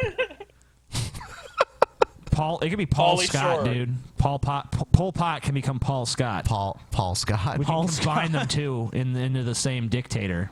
Cool. Dictator. Yeah. Anyway, no one's moving to this shitty island. That's the point. It doesn't look too bad though. It's probably really cold. It is in the winter. Of course it is. It's Nova Scotia. Yeah, fuck that. I'd rather deal with Trump than fucking Trump and warm weather. 9-month-long fucking winters with the ice fucking piling up. Fuck that, dude. Then just move to Mexico. Deal with the government there. It's even warmer. Yeah, you know. I mean, I guess if I went to a touristy part of Mexico, it wouldn't be so bad. You fucking need to be pampered. Yeah. Guys. Okay. They just told But there's you, legitimately like, warm places in the U.S., Ben. You can acknowledge that. Oh yeah, there are. Okay, so why not move there? But it's even warmer. It's even warmer, even longer, like the whole fucking year. Well, the whole point is that'd be Central America is what you're thinking of. Yeah. With the equator. Well, I mean, southern Mexico is pretty close. And to hey, that. a lot of people are going to be moving to Mexico to Central avoid America. Trump, but he's going to make them. Good point. They can bring their cats to Canada. The website has been flooded with Yeah, hundreds you can and bring your hundreds of dog. inquiries. Would you consider moving to Canada if Donald Trump were elected president? I'm thinking Berlin. I would do it in a heartbeat. I would. No. Yeah, right. I'm an American. No one's moving. I'm going to stay here no matter who's president. I'm moving to Europe if he's elected president. But in Yeah, so you Cape can just show up Breton, in they Europe. need people. I'm in Europe Absolutely. Yeah, I love it when people say that because it's not like you can just say, I am now moving to this place. It's not that simple. Yeah, I mean, I hear this shit every single election, though. Like, people have always said this shit. If this person wins, I'm moving here, and usually it makes no sense. Canada's not going to just take you. You have to meet certain requirements. It's just the Democrats' turn to pull this shit. You remember in the last fucking election, the Republicans were like, if Obama wins again, the whole country gonna go down the toilet. I'm out of here. I'm moving to Paraguay. Paraguay. Now it's just the fucking Democrats' turn to take a turn on the fucking whine about who might win train. Nobody's moving. Bill O'Reilly has already said that if Bernie wins, he's moving to Ireland, you know. Cool. Which is a way more socialist country than America. Bill O'Reilly is so loved, his own kids don't even want to live with him. So That chick that said that she'd do it in a heartbeat with a big old smile on her face, like 25 years from now, after the 14th Trump presidency, because he abolished the fucking 2-term limit, she's going to be sitting there with like 18 kids and a job she hates, still saying the same thing about whoever's running against Trump. Anal sex. Oral sex is good. We have an unsustainable population decline. Housing is a bargain. We saw 3-bedroom waterside houses selling for $200,000, even $25,000. Sure, 'cause Rob no has one gotten wants to some go angry there. emails from Trump supporters. Why would anyone want to move to Canada, especially some isolated, known-for-nothing place like Cape Breton? Well, it's known for something now. Cape Breton's motto, your heart will never leave. Get him the hell out of here, will you, please? Yeah, only my heart. CNN. My heart will move there, and the rest of me will stay in America. If I moved, I would move to Canada, but not there, because I'm not a rural kind of person. I would probably live in like the GTA or something like that. Yeah. GTA, Grand Theft Auto, sweet. Yep. Yeah, what is the GTA? The Greater Toronto area. Yeah. Dumbass. Paul. You fucking Sorry. stupid bitch. I spent my whole life in a shitty little. I spent my whole life in a shitty little town. I don't know how people like that are from Toronto refer to Toronto. Nobody from Toronto wants to be within 1,500 miles. Actually, of the where I was born. the city you came from. Actually, I saw it like recently. It was actually had the largest rise, one of the largest rises in violent crime in the U.S. Yeah. I got to show people, my hometown made the front page of the New York Times once because the federal government, federal ATF agents or whatever, busted the largest meth lab in the history of the United States in Madera, California, where I was born and raised. So that's our They claim should to make fame. they should make that like a side of the highway attraction, like see the world's largest meth lab. That'd be great. Kind of like the world's largest thermometer. And you or get like free meth samples. Yep. That'd be awesome. Free meth samples. Yeah. Let's see. Let's do. Hold on. I say we legalize meth. Legalize all drugs. Every single drug. Legal. 6 hours of Super Tuesday coverage in 2 minutes. Okay.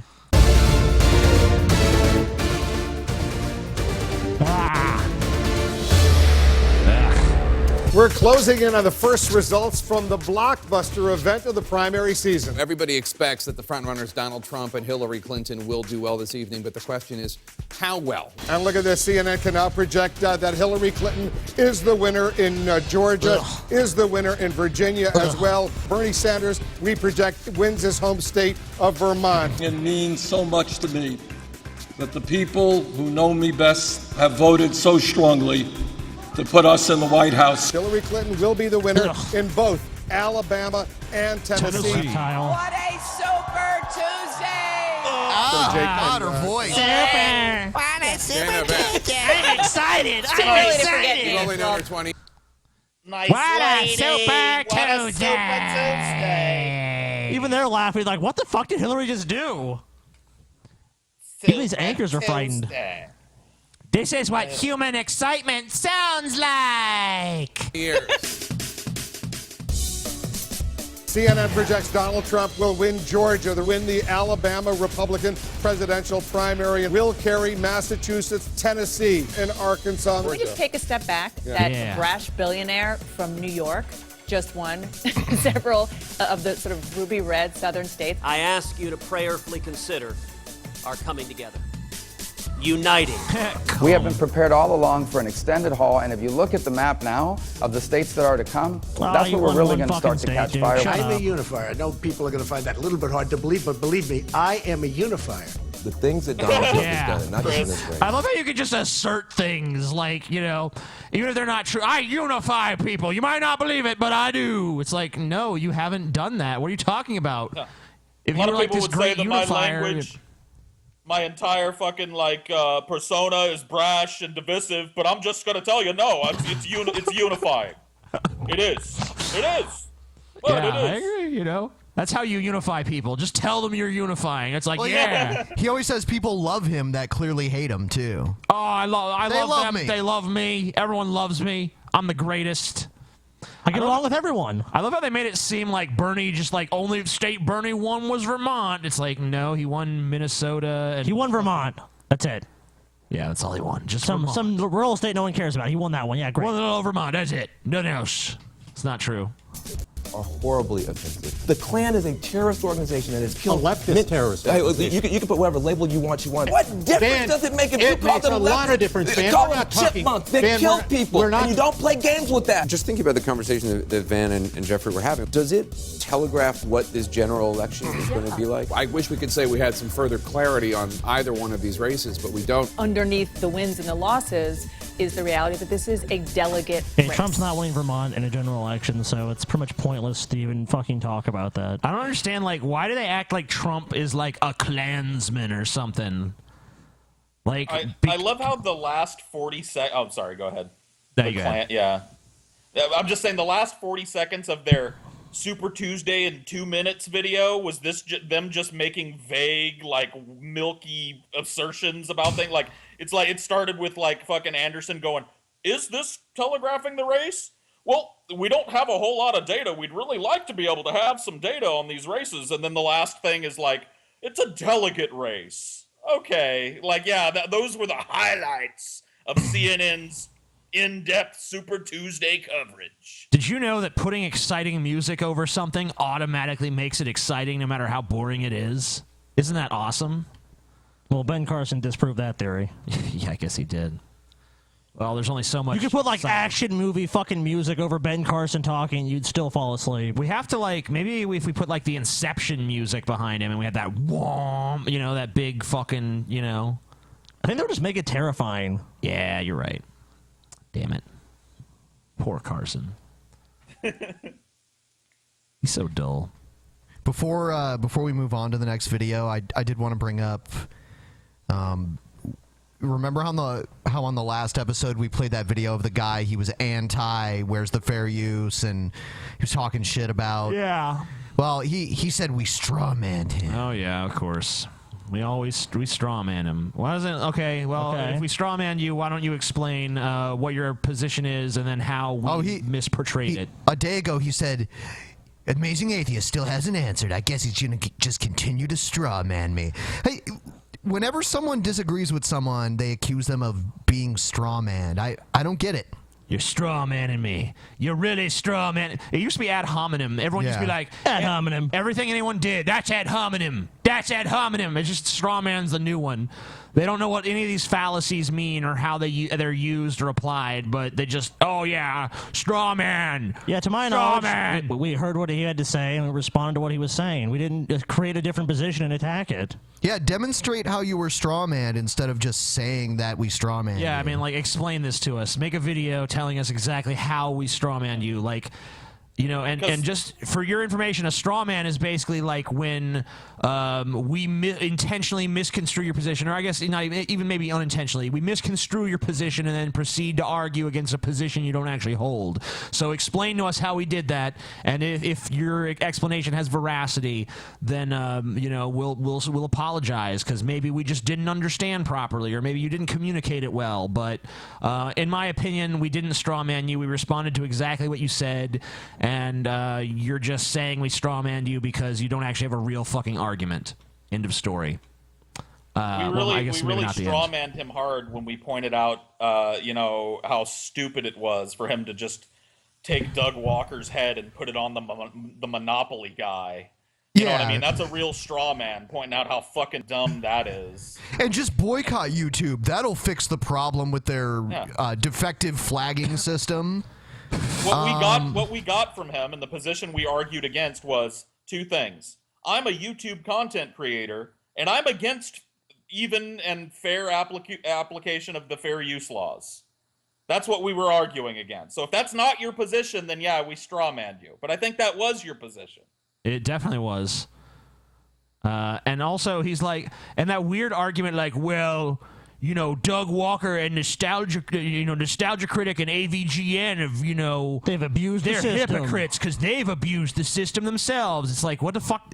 Even if that's true, the measures they're talking about would stop even them from doing that. So how does your position make any sense? Yeah, so it's still good. But apparently that's a straw man, so we just don't understand what his position truly is. What he was really saying is, you know, Doug Walker's a great guy and he supports him. 100%. Oh, you never understand them. That's the primary thing when you argue with somebody. It's, oh, you don't get it. You just don't get it.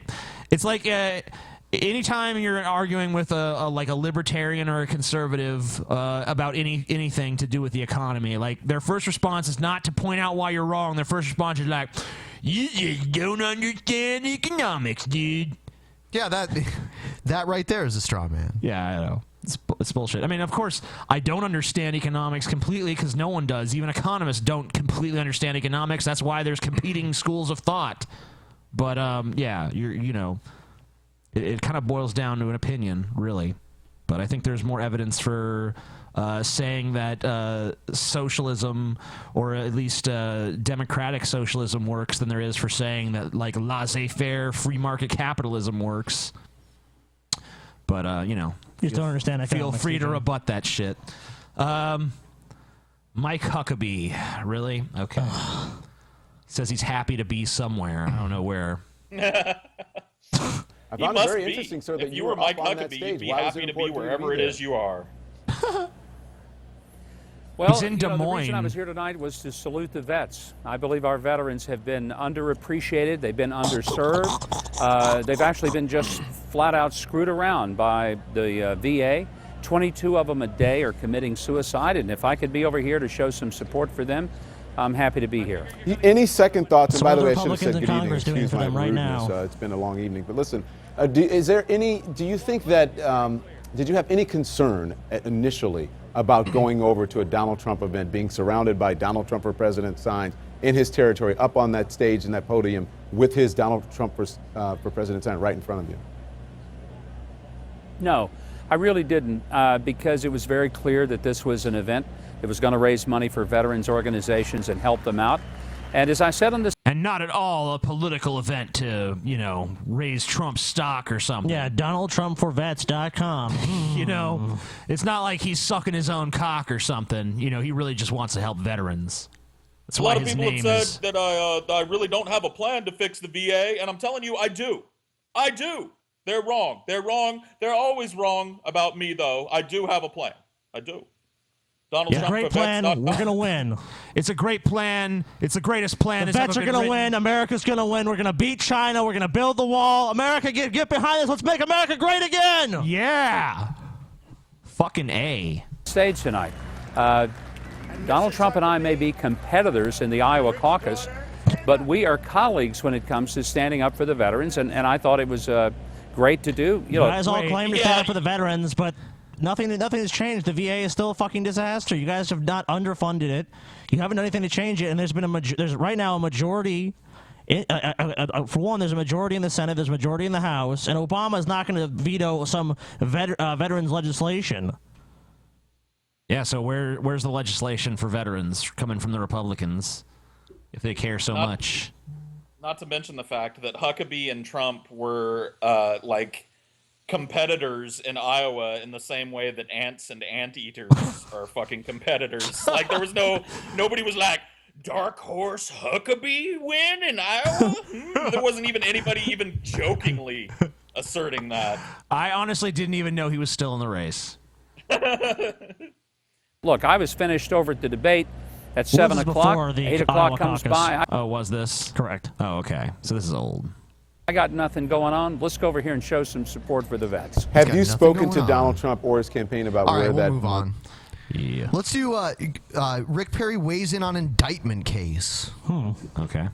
I think that office has been politically motivated through the years. You saw Tom DeLay, the majority leader of the House. I don't know what it is, but Rick Perry's looking smarter lately.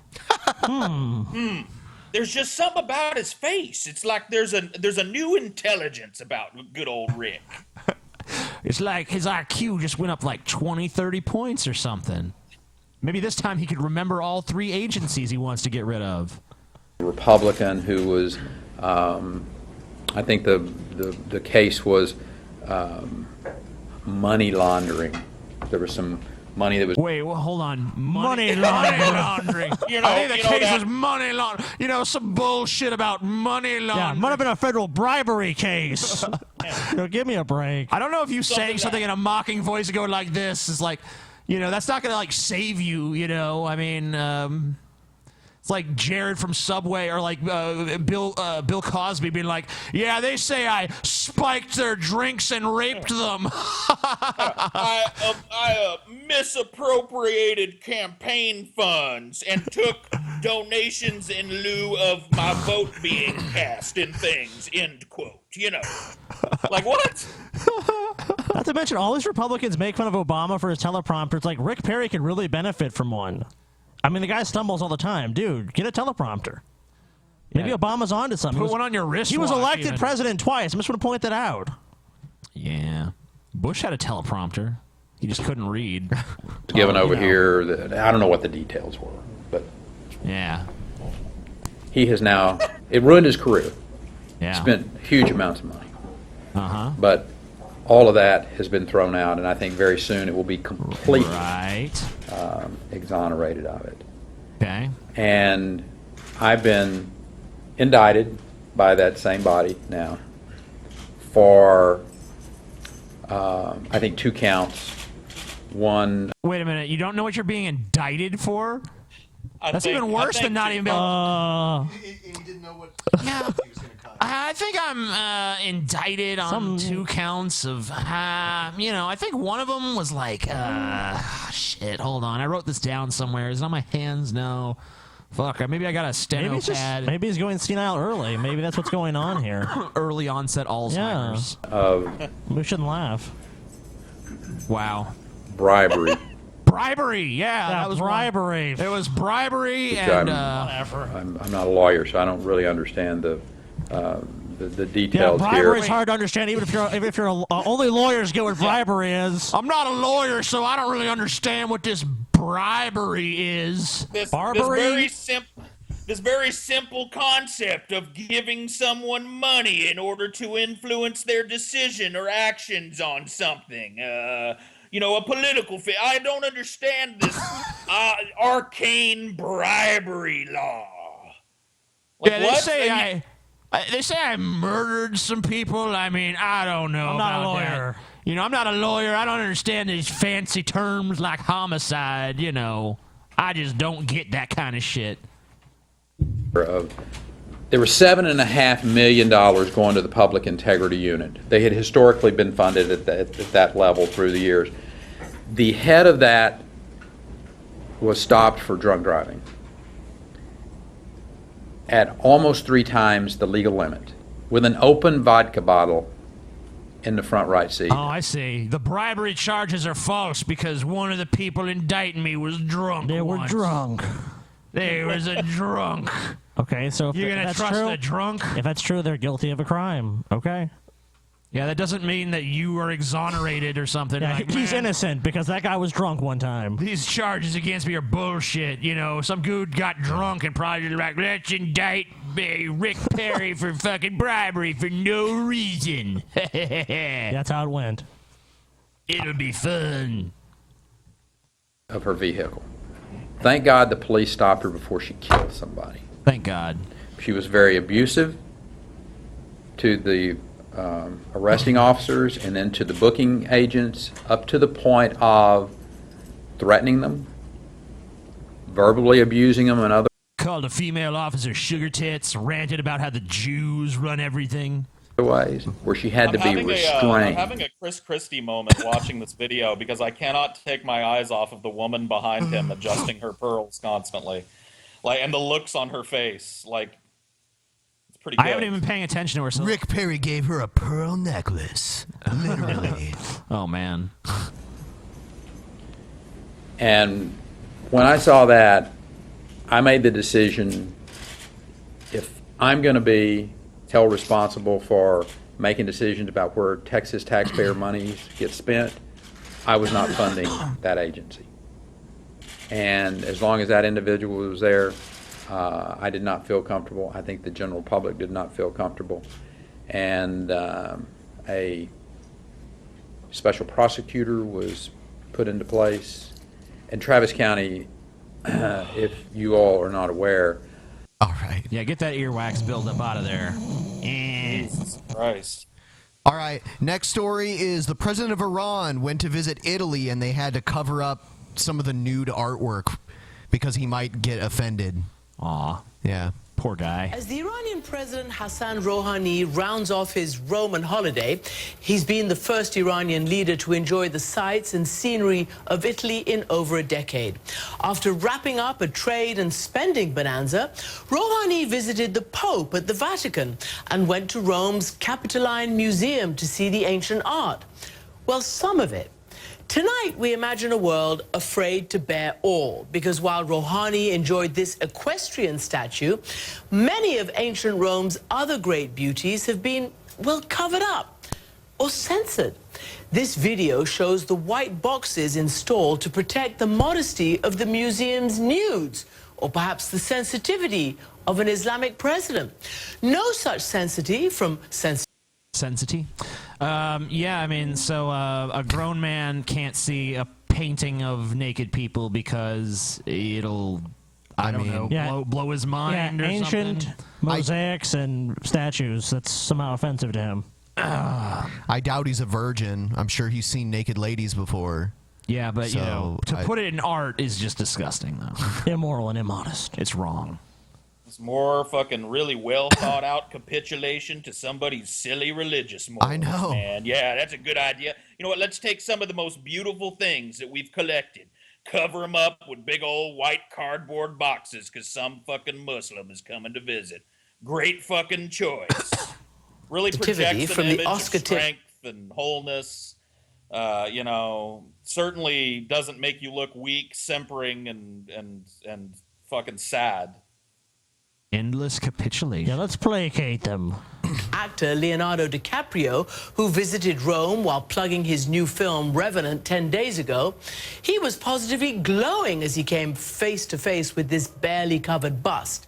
Giggles aside. In fact, when Leonardo DiCaprio visited, they fucking blocked off all the non-nude paintings.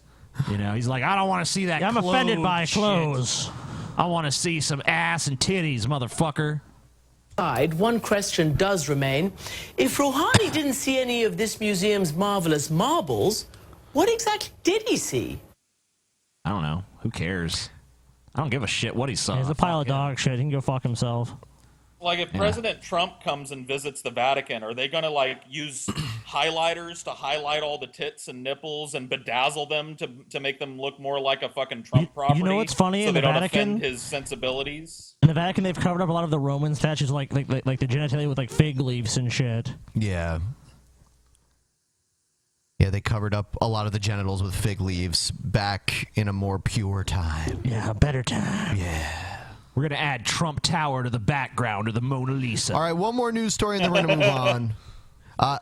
Egyptian court sentences 3-year-old to life in jail. Finally. Justice has been served. And it's so fucked up. Because as we all know, true justice comes from God. 3-year-old Ahmed Mansour Sharara likes telling stories. He likes playing soccer, too, seen here on a local TV channel. Yeah, well, I hope he likes prison. One thing he's not is a criminal. But a Cairo court sentenced him to life in prison. The charge? Killing 3 people and sabotaging private and public property during a 2014 anti-government protest. Amen. Ahmed was 16 months old at the time. Yeah, perfectly capable. Clearly he did. Could he push a button? Then he could have done it. You know, all it takes is, I mean, I don't know. Actually, I don't know how a 16-month-old could even conceivably do that. Well, maybe he set off a chain reaction which led to their deaths. Yeah, maybe. To walk. His father, Mansour Sharara, appeared on an Egyptian TV show, begging for the government not to take away his son. A spokesman from the Ministry of Interior called in, promising neither Ahmed nor his father would be arrested. He insists it's a case of mistaken identity. The man they say they want is in his 50s. How the fuck could you make that mistake? Yeah, that's so fucking worst vast. case of mistaken identity that I have ever heard in my life. This We're 3-year-old is responsible. 50-year-old, and we saw this toddler, and it fit the description: big nose, bright, intelligent eyes. So we scooped him up. Yeah, he went all the way through the court system, sentenced him to life in prison. We got the wrong guy, though. But to add to the confusion, the army released a statement about the case. In it, they claim Ahmed Mansour Sharara is 16 years old. This case may sound absurd, but human rights groups are taking hold on. it It seriously. doesn't sound It is absurd. It is absurd. A 16-month-old killed 3 people responsible for terrorist acts. Oh, okay. It doesn't sound. It's completely and totally absurd and implausible. Look at these pictures. Saying it's of yet the what was another the court example case of like?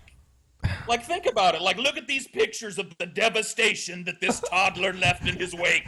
Chunks of concrete from where he grabbed a grenade from the belt of a police officer and threw it into the crowd. You know, like, what the fuck are you talking about? Like, how did this ever get to trial? And how did it get through to trial to sentencing? The deep flaws in Egypt's criminal justice system. It's a troubling trend, and it will probably lead to just wide mistrust in the judiciary system, which has like long-term effects that will be very difficult to reverse. And that's Karim Anara says the judiciary needs urgent reforms. I would go as far as saying that it's disintegrating. The justice system is on the verge of complete dysfunctionality. One that almost prevented Ahmed from growing up, telling his stories, and playing soccer. Ian Lee, CNN, I Cairo. would say that when you have a judiciary that's so stupid that they arrest and sentence a toddler to life in prison, I guess that we could give them at least some credit that they went back on it, but the fact that they even did that in the first place should pretty much disqualify them from holding any position of power at all. There's no reforming that either. There's no reform. Like, what they need to be advocating for is for you to just wad up whatever piece of paper someone scribbled down the laws of your judiciary on and just start fresh. Like, you couldn't do worse. You literally couldn't do worse than a judiciary that arrests a fucking toddler crawling around for fucking terrorism. When they were looking for a 50. Yeah, terrorist acts that happened, more than 2 years ago, too. He was 16 months old. Yeah. That's more than old enough to press the detonator on a bomb. Before we move on, everyone, just want to remind everyone that may have just tuned in that we are doing the beginning of planning for a meetup here in Columbus, Ohio. Looks like we've already received 208 votes. The yeses 78 yeses. Yeah, and then 32 troll yeses, so maybe that's real, maybe that's not. Yeah. Would you attend a 21 plus? Sorry, anyone who's under 21, you should have been born earlier. Columbus, Ohio Drunken Peasants meetup in mid-April of 2016. Would you come? Would you come? Oh, I would come. We're getting a venue nailed down right now, so we'll have more details soon. We just want to be able to give them some information on how many people we think would show up. Yeah, they usually want an estimate for the venue, so please vote. It was fairly accurate last time. All right, moving on.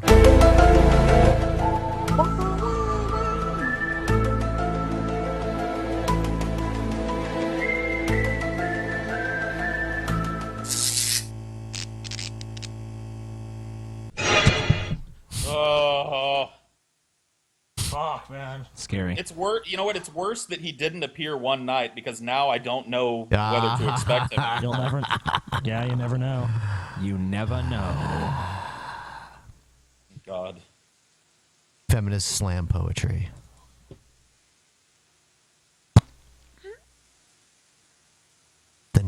The College National Poetry Slam.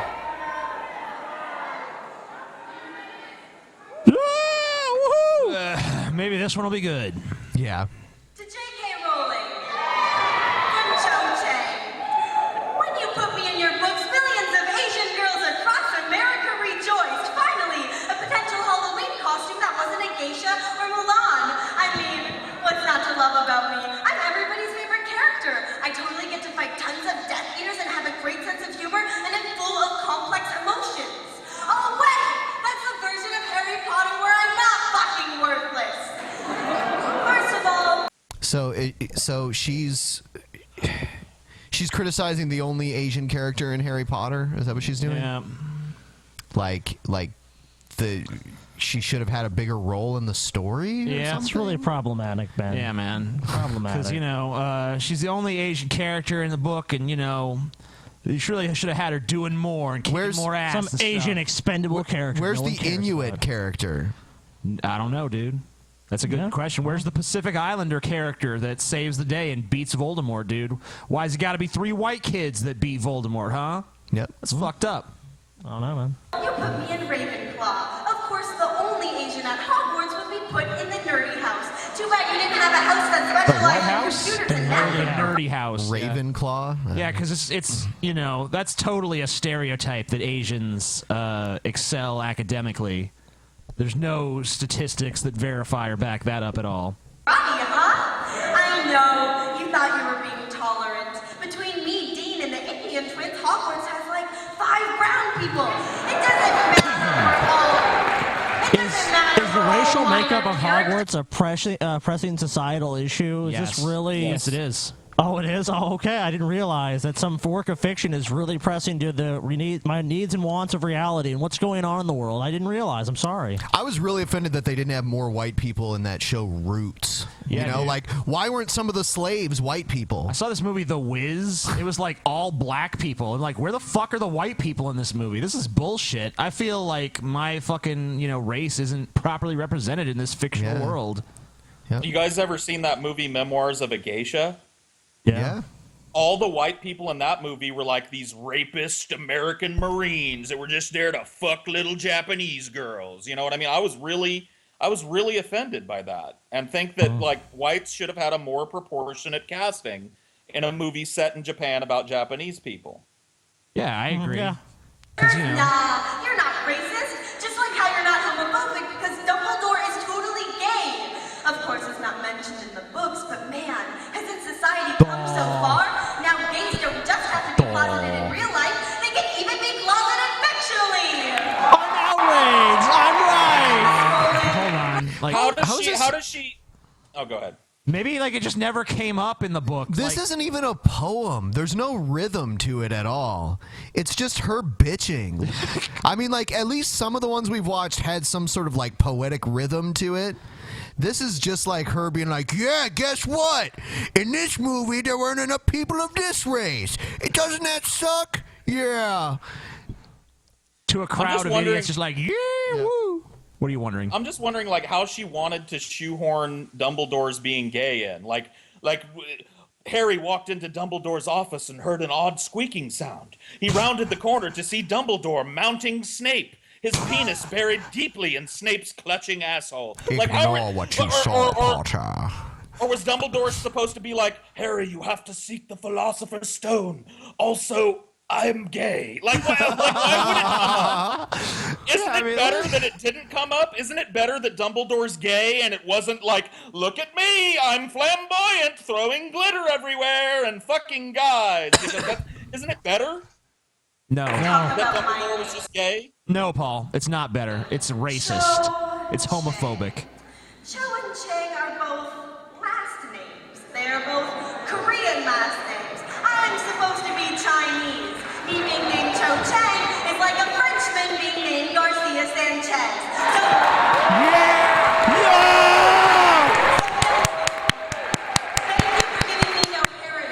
There's also a character in that book named Hermione, which no one in history has ever been named. Just putting that out there. Thank you for giving me a name as generic as a ninja costume. No, you weren't given that name. A fictional character I am was. just the latest participant in a long tradition of turning Asian women I hate into a to tell tragic this girl. fetish. Madam, I hate to tell this girl, J.K. Rowling didn't give you anything. You're not in the book.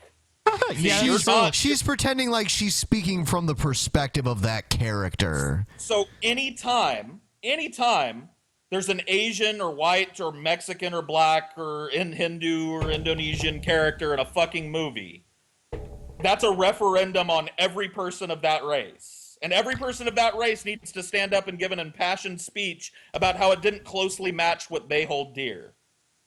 Yes. It's not about you. Her next one will be about Kato on the Green Hornet. Yeah, that'd be awesome. I can't wait to hear that poem. Yeah. Butterfly, Japanese woman falls in love with a white soldier, is abandoned, kills herself, Miss Saigon. Vietnamese woman falls in love with a white soldier, is abandoned, kills herself. Memoirs of a Geisha, Lucy Liu and Mother, schoolgirl, porn, so let me cry over boys more than I Okay, speak. hold up. Memoirs of a Geisha was not about an Asian girl that falls in love with a white man. It was about an Asian girl that falls in love with an Asian man and follows him all throughout history and eventually ends up with him. What the fuck are you talking? There was a character in Memoirs of a Geisha that was fucking a bunch of white guys. That's close enough. That happened. But The least flattering Asian character is the main character for the purposes of this poem. Yeah, it's a poem. Yeah. This angry feminist tirade. Poems don't have to have meter or rhythm or any of that anymore. They just, it's just whatever you want to say. Just In enough, fact, just outrage. Outrage and offense. Every appearance I've ever had on the Drunken Peasants, all of my words are just like a poem. Yep. Yeah. It's one really long poem. There's one really long, unmetered, unrhyming, no sort of rhythm or anything poem that I'm doing, just delivering constantly, all the time. This is part of it. Everything's part of it. It's amazing how that works. Let me fulfill your diversity quota. Just one more brown girl mourning her They're the white ones that hero. want diversity no quotas. wonder Harry Potter's got yellow fever. We giggle behind small hands and no speak English. What else could a man see in me? What else could I be but what you made me? Subordinate, submissive, subplot. Go ahead. Tell me I'm overreacting. Ignore the fact that your books have sold over 400 million copies worldwide. I am plastered across movie screens a best-selling caricature. No, you're not. Last summer, You're delusional. I met a boy who spoke like rain against windows. He had his father's blue God, here it eyes. comes. This is the He'd poem. press his wrist against mine and say he was too pale, that my skin was so much more beautiful to him.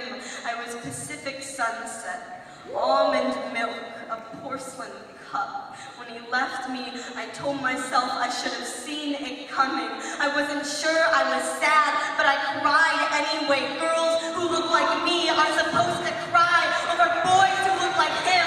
I'd seen all the movies and read all the books. We were just following the plot. Well, then you're a moron. If you're like looking to fictional characters for cues as how to be as a person, like Harry Potter's Asian character, I view that as J.K. Rowling's instruction manual to me as an Asian girl about how I'm supposed to be. Then that's not on J.K. Rowling, that's on you for being a fucking nitwit, okay? No, it's on J.K. Rowling, TJ. She's misrepresenting Asian characters.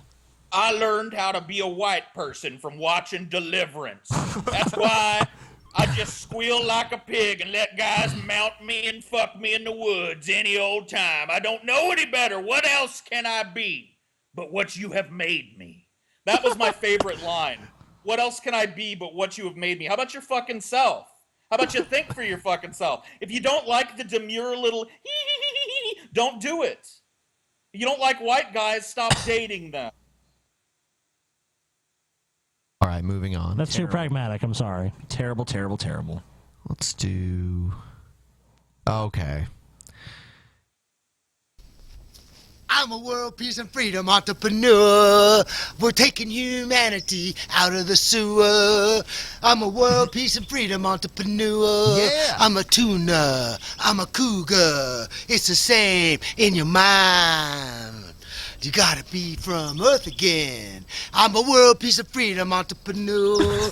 I break down the cultural barriers because it's in our mind. A language automated paradigm. I'm a world peace of freedom entrepreneur. I'm taking humanity out of the sewer. You and I are gonna live at a higher plane together. No cultural barriers, just me and you and everybody. Move your finger, model the internet. I'm a world peace of freedom entrepreneur. I'm taking humanity out of the sewer. You and me are gonna make this world better for eternity. Wow. I'm a world peace and freedom entrepreneur. Let me show you where it began. You see these beautiful mountains before your eyes. And listen. Hear the birdies? You hear the birdies? Boys? The boys. Boys. There's only one nature. Every one of us are born like a cat. We transcend culture. Every child born has only one logic, nature. But you're not. All you have to be is real. and not from a language automated paradigm with no matter or energy. I'm talking about 2016. You gotta now add your nature on top of that. I'm a world peace of freedom entrepreneur, and I love you with all my might and all my heart and every cell in my body. I'm G-Time Johnny, the first and last world peace of freedom entrepreneur, and I love you. Because we are the healthy cells of humanity. Move your finger and model it. E equals MC squared. Bye, friends. I love you. I want G-Time Johnny to be a wrestling manager. Yeah? That would be great. Yeah, it would be pretty good. He would cut a hell of a fucking promo, dude. Speaking of wrestling, let's talk about wrestling now. Wrestling? Wait a minute, are we talking about wrestling? Dude. We're on the road to WrestleMania, and actually, we're going to a wrestling event tomorrow. Yeah, WWE NXT at the Arnold Sports Festival. Yeah. NXT. Yep. NXT. If any fans of the show happen to go there, you may see us there. Yeah, or if it's televised, you'll probably see it's going to be on the network, on the WWE network. That'll probably be a couple weeks from It'll probably be like, it's on a delay, but You'll probably see us, though. You probably see us there. Is NXT that thing you guys were showing me where it's like it's actually good, kind of still, because they have like really talented wrestlers from all over the world type of thing? Yeah, and they don't focus so much on like this is the stupid ass PG subplot that's going on. Exactly. It's the developmental area where they teach people how to work in accordance with their standards. Wrestling is one of the few, I'll say it, call it a sport for the purposes of this comment, the few sports where the minors are better than the majors. Yeah. For the most part, yeah. Or at least the way WWE does it. I can't speak for other... I mean, like, back in the day, I thought ECW was better. Yeah, sure. But... That's because it was more willing to take risks, All right, here's this video that says why minimum wage should not be increased. Do you want to watch it? I was in this argument all day on Twitter. Yay! Get ready to rehash it. Alright, YouTube, it is I, Mjolnir Man, and I'm going to tell you why I am not in support of raising the minimum wage. Now, a lot of people are very shocked when they hear me say this. Because when they look at me... No, I'm not shocked, because I looked at you and I was like, this guy's a douchebag, and then you're like, I'm a douchebag. It's not a shocking position to have, though. Only if people have this position. I mean, I don't know. He's not like, you know what, child rape should be legal. Hear me out, hear me out. He's saying minimum wage shouldn't be increased. We should really be against this. Sorry. The only people who should be against this are people who have, like, a bunch of employees that they're currently paying minimum wage. Well, yeah, that makes sense, though, at least. Yeah, like, I can see why McDonald's is against raising the minimum wage. Yeah, they have their own self-interest. I'm sure this guy is about to elucidate for you, TJ, why a person that works between 35 and 40 hours a week in this country should not be able to afford a basic apartment, food, clothes, and maybe a guy on Twitter today. Free market, Paul. I had a guy on Twitter. I made that same point to a guy on Twitter today, and he was literally like,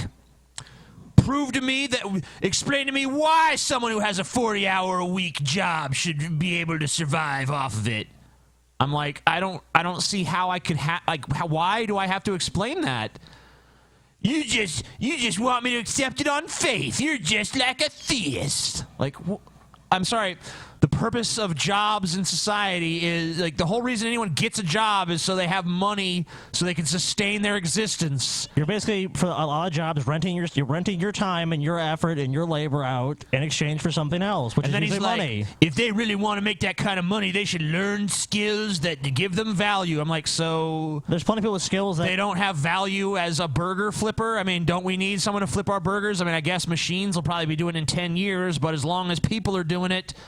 Maybe pay them a living wage, just saying, because otherwise we end up supplementing it through food stamps and welfare and shit like that anyway. I'd rather make McDonald's pay their employees a living wage rather than having the taxpayers supplement McDonald's shitty wages. Which we definitely do.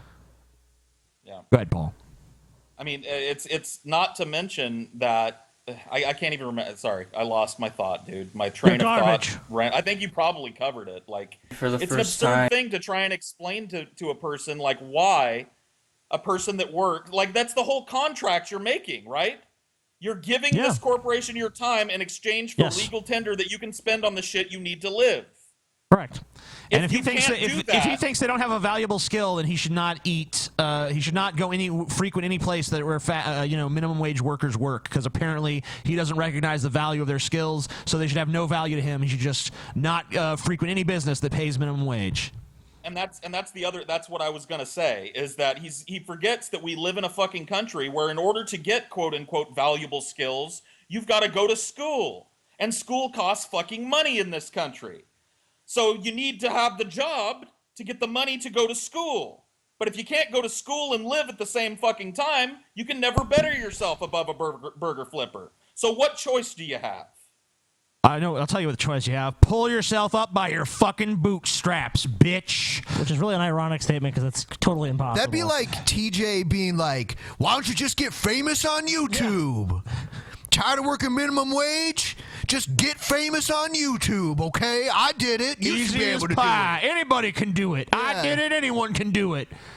It's like, well, not all people have the same abilities. Well, fuck them if they don't. It's like, okay, whatever. You're a shitheel. And they probably assume that I'm some pot-smoking hippie liberal. That is not the case. I haven't touched cannabis in 4 years, What does that have to do with anything? probably. I'm sorry. That's a I'm real failing shame, to bro. see the relevance of that. Maybe That's you a total should smoke some aside. cannabis. I don't know. You look like you should be smoking more cannabis. I don't know. Your I walls are haven't green. touched. People say that about me all the time, that I look like a pot-smoking liberal hippie, and I haven't touched cannabis since 15 seconds ago. So, He's got a tiki mask on his wall. You see that shit? Yeah, it's to ward off evil spirits. Yep. As well as I'm socially liberal. I do agree with gay marriage. I do, Good for gay. Good thing for gay marriage that you agree. Yeah, what does this have to do with the minimum wage? Yeah, everyone was waiting with bated breath, like, what does this random asshole think? I approve. Okay, well then gay marriage can go forward.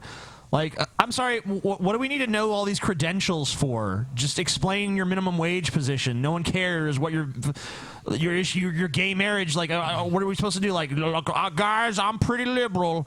I even think gay people should have the same rights as other people. So what I'm about to say is more legit. Like, I don't get it. No, it's not. Make your argument. Make your statement. agree for trans rights. Okay. All these things I agree with. Wonderful. I would say on the drug war, I'm even far left than most of today's Democratic candidates and senators. You're wonderful. I think you're all amazing. You're great. substances should be legalized. Wow. Portugal did it over 15 years ago. And So I'm they sorry, haven't- is this about drug legalization or is this about minimum wage? Now this video is about drug legalization. Get to the fucking Dude, point. it's the bad YouTube rule. Like, if it's a bad video, they can never get to the fucking point. I don't know what it is, but they just cannot do it. They're incapable of doing it. turn into a dystopian wasteland. So, but fiscally, I am more conservative. And I made a checklist, so if I'm like looking here on the giant TV, I'm reading off My a checklist. giant so I'm gonna TV. pull it up here. I'm going to start off by saying you probably have run into a conservative, maybe in your family, maybe one of your friends, and they say, well, it wasn't made for a living. That's false. I'm not going to tell you that it's just made for high schoolers that have no experience, and these minimum wage jobs are essentially only for people to build up resumes to say they've worked at places and had experience. I do understand that it was an attempt to stimulate the economy after the Great Depression. I do understand that it was made in an attempt to, make a livable wage after the crash. I believe when they started it, it was $0.25 an hour, and in 2012 that would translate to about $4 an hour. So it wasn't made for, inexperienced workers, have some incentive to pay. But it was actually made for people to try to live off of. But we see that this doesn't really work all too well, because no matter what you do, no matter how much you raise the minimum wage, it's basic economics. And these liberals that spout this stuff. What is basic That's economics? the whole fucking point. The whole fucking point of a living wage is that it raises with inflation so that people can continue to live on their wage. It has not kept pace with inflation either. The time they always are so upset with people saying this, but it's true. The prices on things will go up dramatically. No. Yes. No, they won't. They will go up very slightly. They did a study. Inflation. They did a study to find out if McDonald's raised their the employee salaries to $15 an hour, how much would the price of a Big Mac have to go up? Very little. It would have to go from $3.99 to $4.17. I don't know. Yeah, I mean, it would have to. But that's talking about what McDonald's would have to do to still make it economically viable to sell a Big Mac or whatever.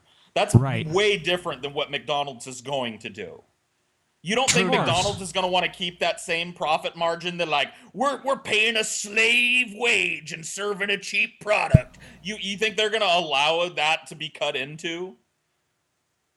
I don't see what the problem would really be, because if they'd only have to raise their prices like literally like a couple of dimes.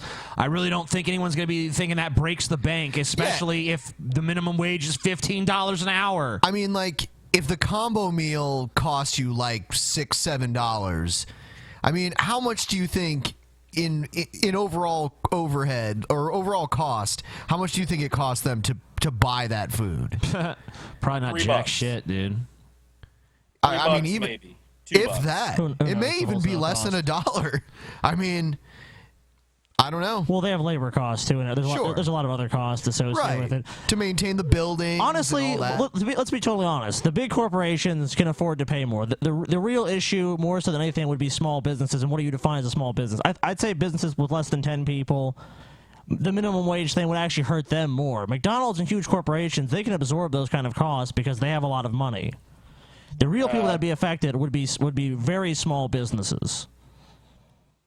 But even they can raise their prices. Telling everybody else what they could be paying. Hey, you're a big rich YouTube star. Why don't you go down and subsidize your McDonald's?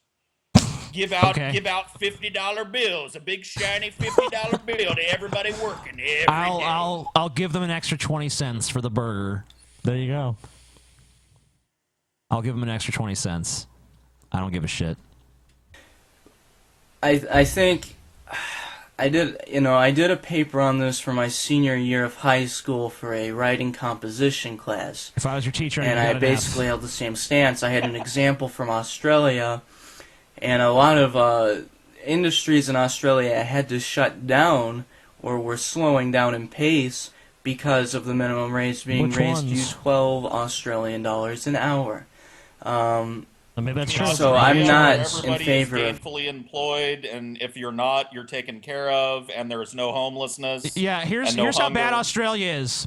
This is actually Paul should be telling this story, but I'm the one who remembers it. Okay. When Beyond Fear was here with Paul and shit, and she saw the shanty towns in Los Angeles, she's like, "Why are all those people camping out in the city?" Like, that's how foreign of a fucking concept it was to her, that people are so broke they're sleeping on the fucking streets in little shitty makeshift towns. That's an Australian's perspective on fucking America, you nitwit. You know what? 2 years ago, according to this, the cost of a Big Mac for McDonald's, just the food itself, was 77 cents. Wow. 77 cents. Beyond Fear was, like, appalled from the get-go at the poverty that she saw surrounding LAX. When we got into the fucking taxi that took us to Hollywood where we were staying, that's a long stretch through some of the poor parts of LA. And she was flabbergasted. She was like, people live in these places. And I was like, yes, lots of people do. And the homelessness and the beggars and the will work for food signs, like all of that was completely foreign to her as an Australian. That's why. The reason for that is because Australia has a $12 something minimum wage. Well, that's because one of people the there reasons. don't live on the fucking streets. Amen. $15 an hour for minimum wage. let's go over some reasons. So wait a minute. The McDonald's cost for a Big Mac is 77 cents, Ben? Yeah, according to that information. And that was 2 years ago. So 2 years ago, it was costing 77 cents. Let's assume it's basically the same. Let's say it's like, I don't know, 80 cents now or something. They charge $3.99 for the motherfucker. So, I mean, this is like more than a 4 times markup. This is almost like a 5 times markup. I think of how many of those they sell in a day, and then include fries, which are probably even cheaper to make. I mean, it adds up. I mean, and just to make their same profit margin they're already making, they just raise the price of that, 20 cents. They wouldn't even have to really raise the prices anyway. That's the cost of the materials. You have to factor in labor. Yeah, but I mean, come on. These McDonald's fucking peddles these sandwiches like it ain't shit. Even the shitty McDonald's. I don't know what their profit margin even is. The shitty McDonald's. Even the shitty McDonald's by us, man. Even the shitty McDonald's by us. They got people in that drive-through all the time. Sure. And that's one of the worst McDonald's. Because they're slow. But I mean, people are still going there, though. No one says like, "Man, this place is slow and it sucks," and they can't even get you the food on time and shit. It's just America. People will put up with fast food even if it's slow. Yeah, it makes no sense. It's convenient. If it's going to be slow, but it's not convenient at that point. If it's going to be that slow, it's convenient in the sense that you don't have to make it. They don't have to make it. Yeah. Yeah. Well, that's why you keep eating it. Yeah. All you have to do is wait. But I would just as soon go to somewhere else. There's other fast food options, but people still go to McDonald's. I don't know why. Maybe some people have good. They just enjoy somewhere. it, probably. No, it's the same reason you do it. Just like that fucking video you made where you said it tastes like your childhood. It's but it's like nostalgia. I don't go there that often though. I go there every once in a fucking blue moon. Like, and how often is every once in a blue moon, TJ? Let's hear this. A blue moon? I don't know. I mean, I don't know when an When's the last time you went to moon McDonald's? When's the blue last moon time is 2 full moons in 1 month. When's the last time you went? I bet it wasn't even a month ago. Last time, I don't know, probably 3 or 4 weeks. Yeah. I think it was after the last private show. So, yeah, probably more than a month ago. Yeah. Did they taste better going down or coming up? They tasted better going... I couldn't taste them either time. I was so drunk. Okay. But, yeah. Maybe you'll find out again tomorrow.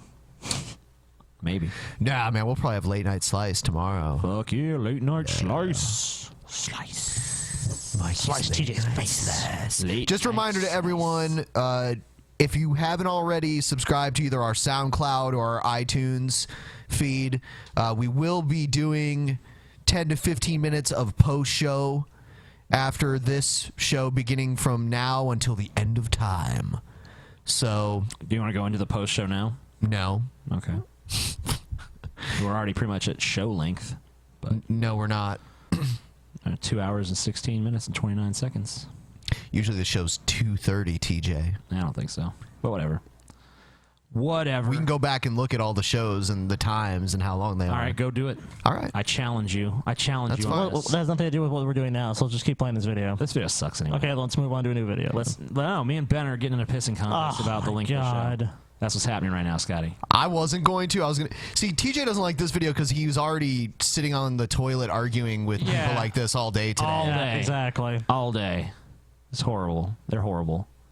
They're really stupid. When you want to talk to... okay, so here's Matt Dillahunty episode, 2 hours and 25 minutes. 2 hours 25. That's not... All right, so here's 2 hours 25. Here's this one. This was 2:19, 2:17. Yeah, see what I mean? The majority of them are around 2.5. Here's the Bob Ross one, 2.5, 2.5, All right, 2.5. well, let's fucking watch another video then. 2.5, 2.5, 2.5. God, man, it must suck to be so wrong all the time, There's a lot of TJ. 215s to 220s in there. So fucking wrong all the time.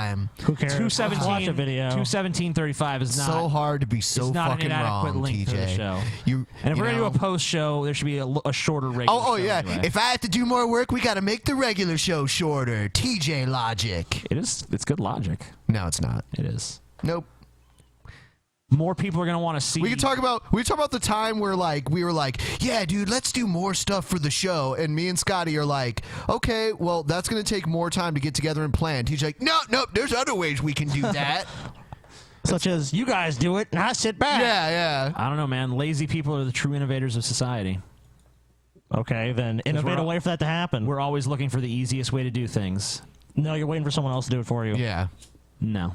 Yeah. Oh, you're not, TJ. You personally are not doing that. Nope. You've admitted on several occasions that's exactly what you do. I don't think so. Yep. You don't think so. You've stated to the contrary. I don't believe I have. I believe you have. Yes, you have. You have well, several million fucking. You guys are liars. That's all I can say. Oh, okay. I'll remember that next time you don't want to do something. Disgusting, despicable liars. Oh, okay. I'll remember this, TJ. You guys are liars, dude. It's actually recorded for later use. Yes. All right, play a video. Play. Get together, come up with some new material for the show. Okay. I meant like you guys would do it, not me. I meant the royal we. Yeah.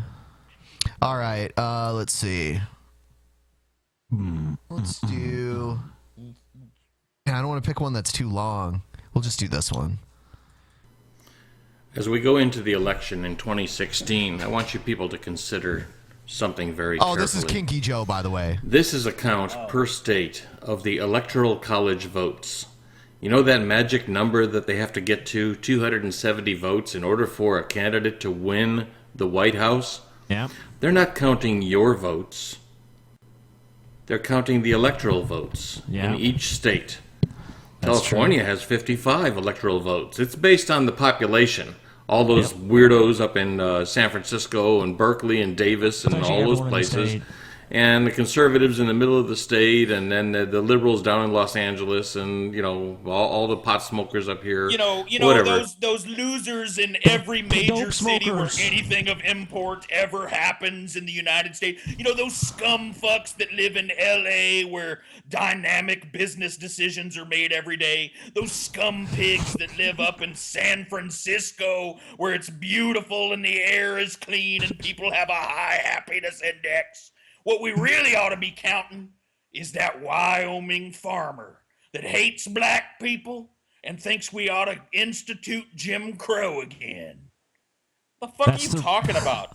It's like everybody's been, everybody that ever You don't know bitches. where he's going with this. You don't know where he's going with this. Come on. I know exactly where he's going with this. Yeah, you probably do. You go to Montana, doesn't have many people in the state. They only have 3 electoral votes. You go to Minnesota, they have 10. Illinois has 21, etc. Yeah, we can read. I'm about to say, what is the point of this? We can see the fucking chart, so we get it. What's the point? Before. So they say, the electoral vote system is so that the popular vote can't be used to select the president, because then you would always have, large populations like Los Angeles and Chicago and, Cleveland and Philadelphia and all this other. They would always select the president, and all of these other places in the middle of the country that don't have a big population wouldn't have any voice. So we'll come up with this electoral college system. I mean, no. I mean, the reason why every state, regardless of population, has 2 senators kind of has something to do with that. Is that reason? Because, there's more congressmen in the more populated states, but there's always 2 senators. Yeah, I honestly think it's stupid that Montana and California both get 2 senators. I mean... Yeah, but California has more actual congressmen. Sure. So 2 senators per state, but Congress... how many representatives in Congress you have is based on the population. Yeah, but I still think disproportional representation of these smaller states in the Senate is stupid. It is. And what we'll do is we'll have representatives who will cast your vote for you based on the popular vote, supposedly. Yep. Well, I mean, we've seen that just, 8 years ago? Or 12 years ago? However long ago it was, Kerry versus Bush, that was like 16 years 2004, ago. Yeah, 16 years ago. Supposed to be 12. No. Or was it 12? I know about the first election or the second one for George W. Bush. Oh, you know what? It wasn't Kerry versus Bush. It was Gore versus Bush. Gore versus Bush. Yeah. Okay, yeah. Yeah, Gore won the popular vote, and Bush still won. Well, that was because of the Supreme Court's interference in deciding, we just basically, the Supreme Court decided which way Florida went, even though that's stupid. But Gore won, but Florida. He won that. Yeah, Gore won the popular vote, but the electoral vote, Bush got more electoral votes. Well, yeah, because they decided in favor of Florida, but they stopped the recount, but actually when the recount was complete, Gore actually won Florida. So, there you go. Yeah. Yeah, so, the Supreme Court basically elected that president. But that wasn't the Electoral College fucking up necessarily, although I'm not a fan of the Electoral College. I think it should just be based on popular vote. But, yeah. That wasn't I think necessarily... the Electoral College system would be more useful in deciding how many people get to represent each state in a body of Congress. Like, I think that this system makes more sense for that. Yeah, maybe. Than it does for any election. Because, like, think about it. Like, if we give disproportionate electoral power to these middle states, like, we'd be on the back end of a Jebediah Munson presidency, with his big policy decision being introducing cow milking into the curriculum of every elementary school in America. Like, what the fuck sense does that make? I'm just wondering what Kinky Joe is going to propose in this video, because it sounds like he's going down to some weird terrain. That's all fine in theory. Okay. But I have to ask you, let's take the state of California, for instance. California has 55 electoral votes. Too many. Now, in this coming election, let's say, who cares? Trump, Cruz, Rubio, the conservative candidate, let's say, 20 million people in California vote. Okay, there's 44 million people or something like that in the state. No. So 20 million of them vote. Let's just take a number. Or 10 million, doesn't matter. 10 million people in California run to the polls, and they punch the poll through the paper, or they pull the lever, or they touch the touch screen, or do whatever they're going to do to vote for their candidate of choice. Okay. Yep. If half of the state, 5 million people, vote for the conservative, and half of the state, 5 million people, vote for the godless liberal socialist, then this number should also be split in half to represent the voters of that state. Well, some states do that and some states don't. That's up to the state.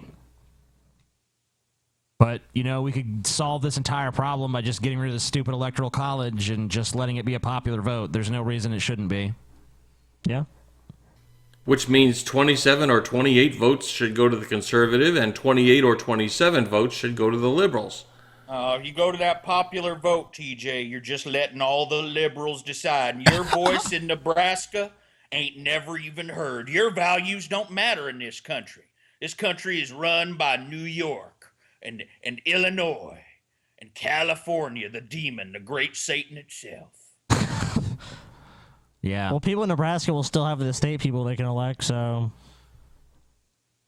Yeah, but we should take that away from it. It's crazy. Now Ohio only has one less electoral vote than Illinois. Ohio's pretty tight, dog. But when people start yelling and screaming in all of these states, well, you're not patriotic if you don't vote. Well, tell me something. If you're a conservative in California and you know damn well that these 55 votes are going to go to Hillary or Bernie in this coming election... You say Barney? Yeah, it's going to Barney. It's going to Barney, dude. I mean, that may be the case now, but I mean, there's been plenty of Republican governors of California, so I mean, it could happen eventually. I'm pretty sure Reagan won California. In the presidential elections, both of them that he won. Yeah, I mean, so I mean, anything could happen. Why is there a population difference in these big cities? Like, if Nebraska and Kansas are such paragons of wonderful godly virtue, why aren't people flocking out of these godless liberal hellholes and populating these states and switching up this electoral college? Because they just want that nice weather city where they can sin and decadence and evil. Yeah, let's take aside the fact that California is the 11th or 12th largest economy in the world, something like that. I mean, there's nothing going on in California. There's nothing going on in New York. We all know that. The Republicans are probably really going to be fucked if Texas becomes a blue state, which it very realistically could in 20 or 30 years. It has been before, too. Yeah. Yeah. People here have talk about it all the fucking time, and it's all due to the Mexicans, right? Because we got all these illegals streaming across the border. Of course, they gonna vote Democrat. They don't get to vote. Well, the net migration from Mexico currently, I believe, is 0. So I guess they mean the ones that are already there. Yeah, we figured out how to stop illegal immigration to our country. We just make it so shitty they don't even want to come here anymore. It's great. We solved the problem. That really is the answer, though. And it illustrates how people are going after the wrong people in the illegal immigrant debate. Like, if you went after the people that are employing illegal immigrants, these big fucking factory farmers from where I'm from, that have just these giant buses filled with illegal immigrants come in to pick their grapes and shit. If you went after those guys and forced them to pay a living wage, Mexicans couldn't afford to come here anymore. There would be no work for them. If you made it a silly absurdity to hire somebody at a slave wage, there would be no reason for them to come here. There would be no work. It would be absurd for them to come here. Yeah, man. But we don't want to go after the people that are employing them. We want to try and round them up or build a wall to keep them from coming here. Well, they're the big time donors too, of course. Yeah, how does that work if you put a candy cane, not to compare Mexicans to ants crawling on a candy cane, but let's just think about it. You put a fucking candy cane on the sidewalk, what do? You pick up the fucking candy cane and you put it in the trash and the ants go find something else to eat. If there's nothing here for an illegal immigrant, they're not going to come. Yeah. All right, we're going to wrap it up. We're about to do the post show. If you want to catch the post show, all you have to do is go to our SoundCloud or follow us on iTunes or whatever, faster. Or Podcast Addict, whatever you use to subscribe. But we do recommend SoundCloud. We're all around. So feel free to check that out. Should be up shortly. Sweet. Good night, everybody. We'll see you on Friday. Good night and good fuck. Love you. Good night.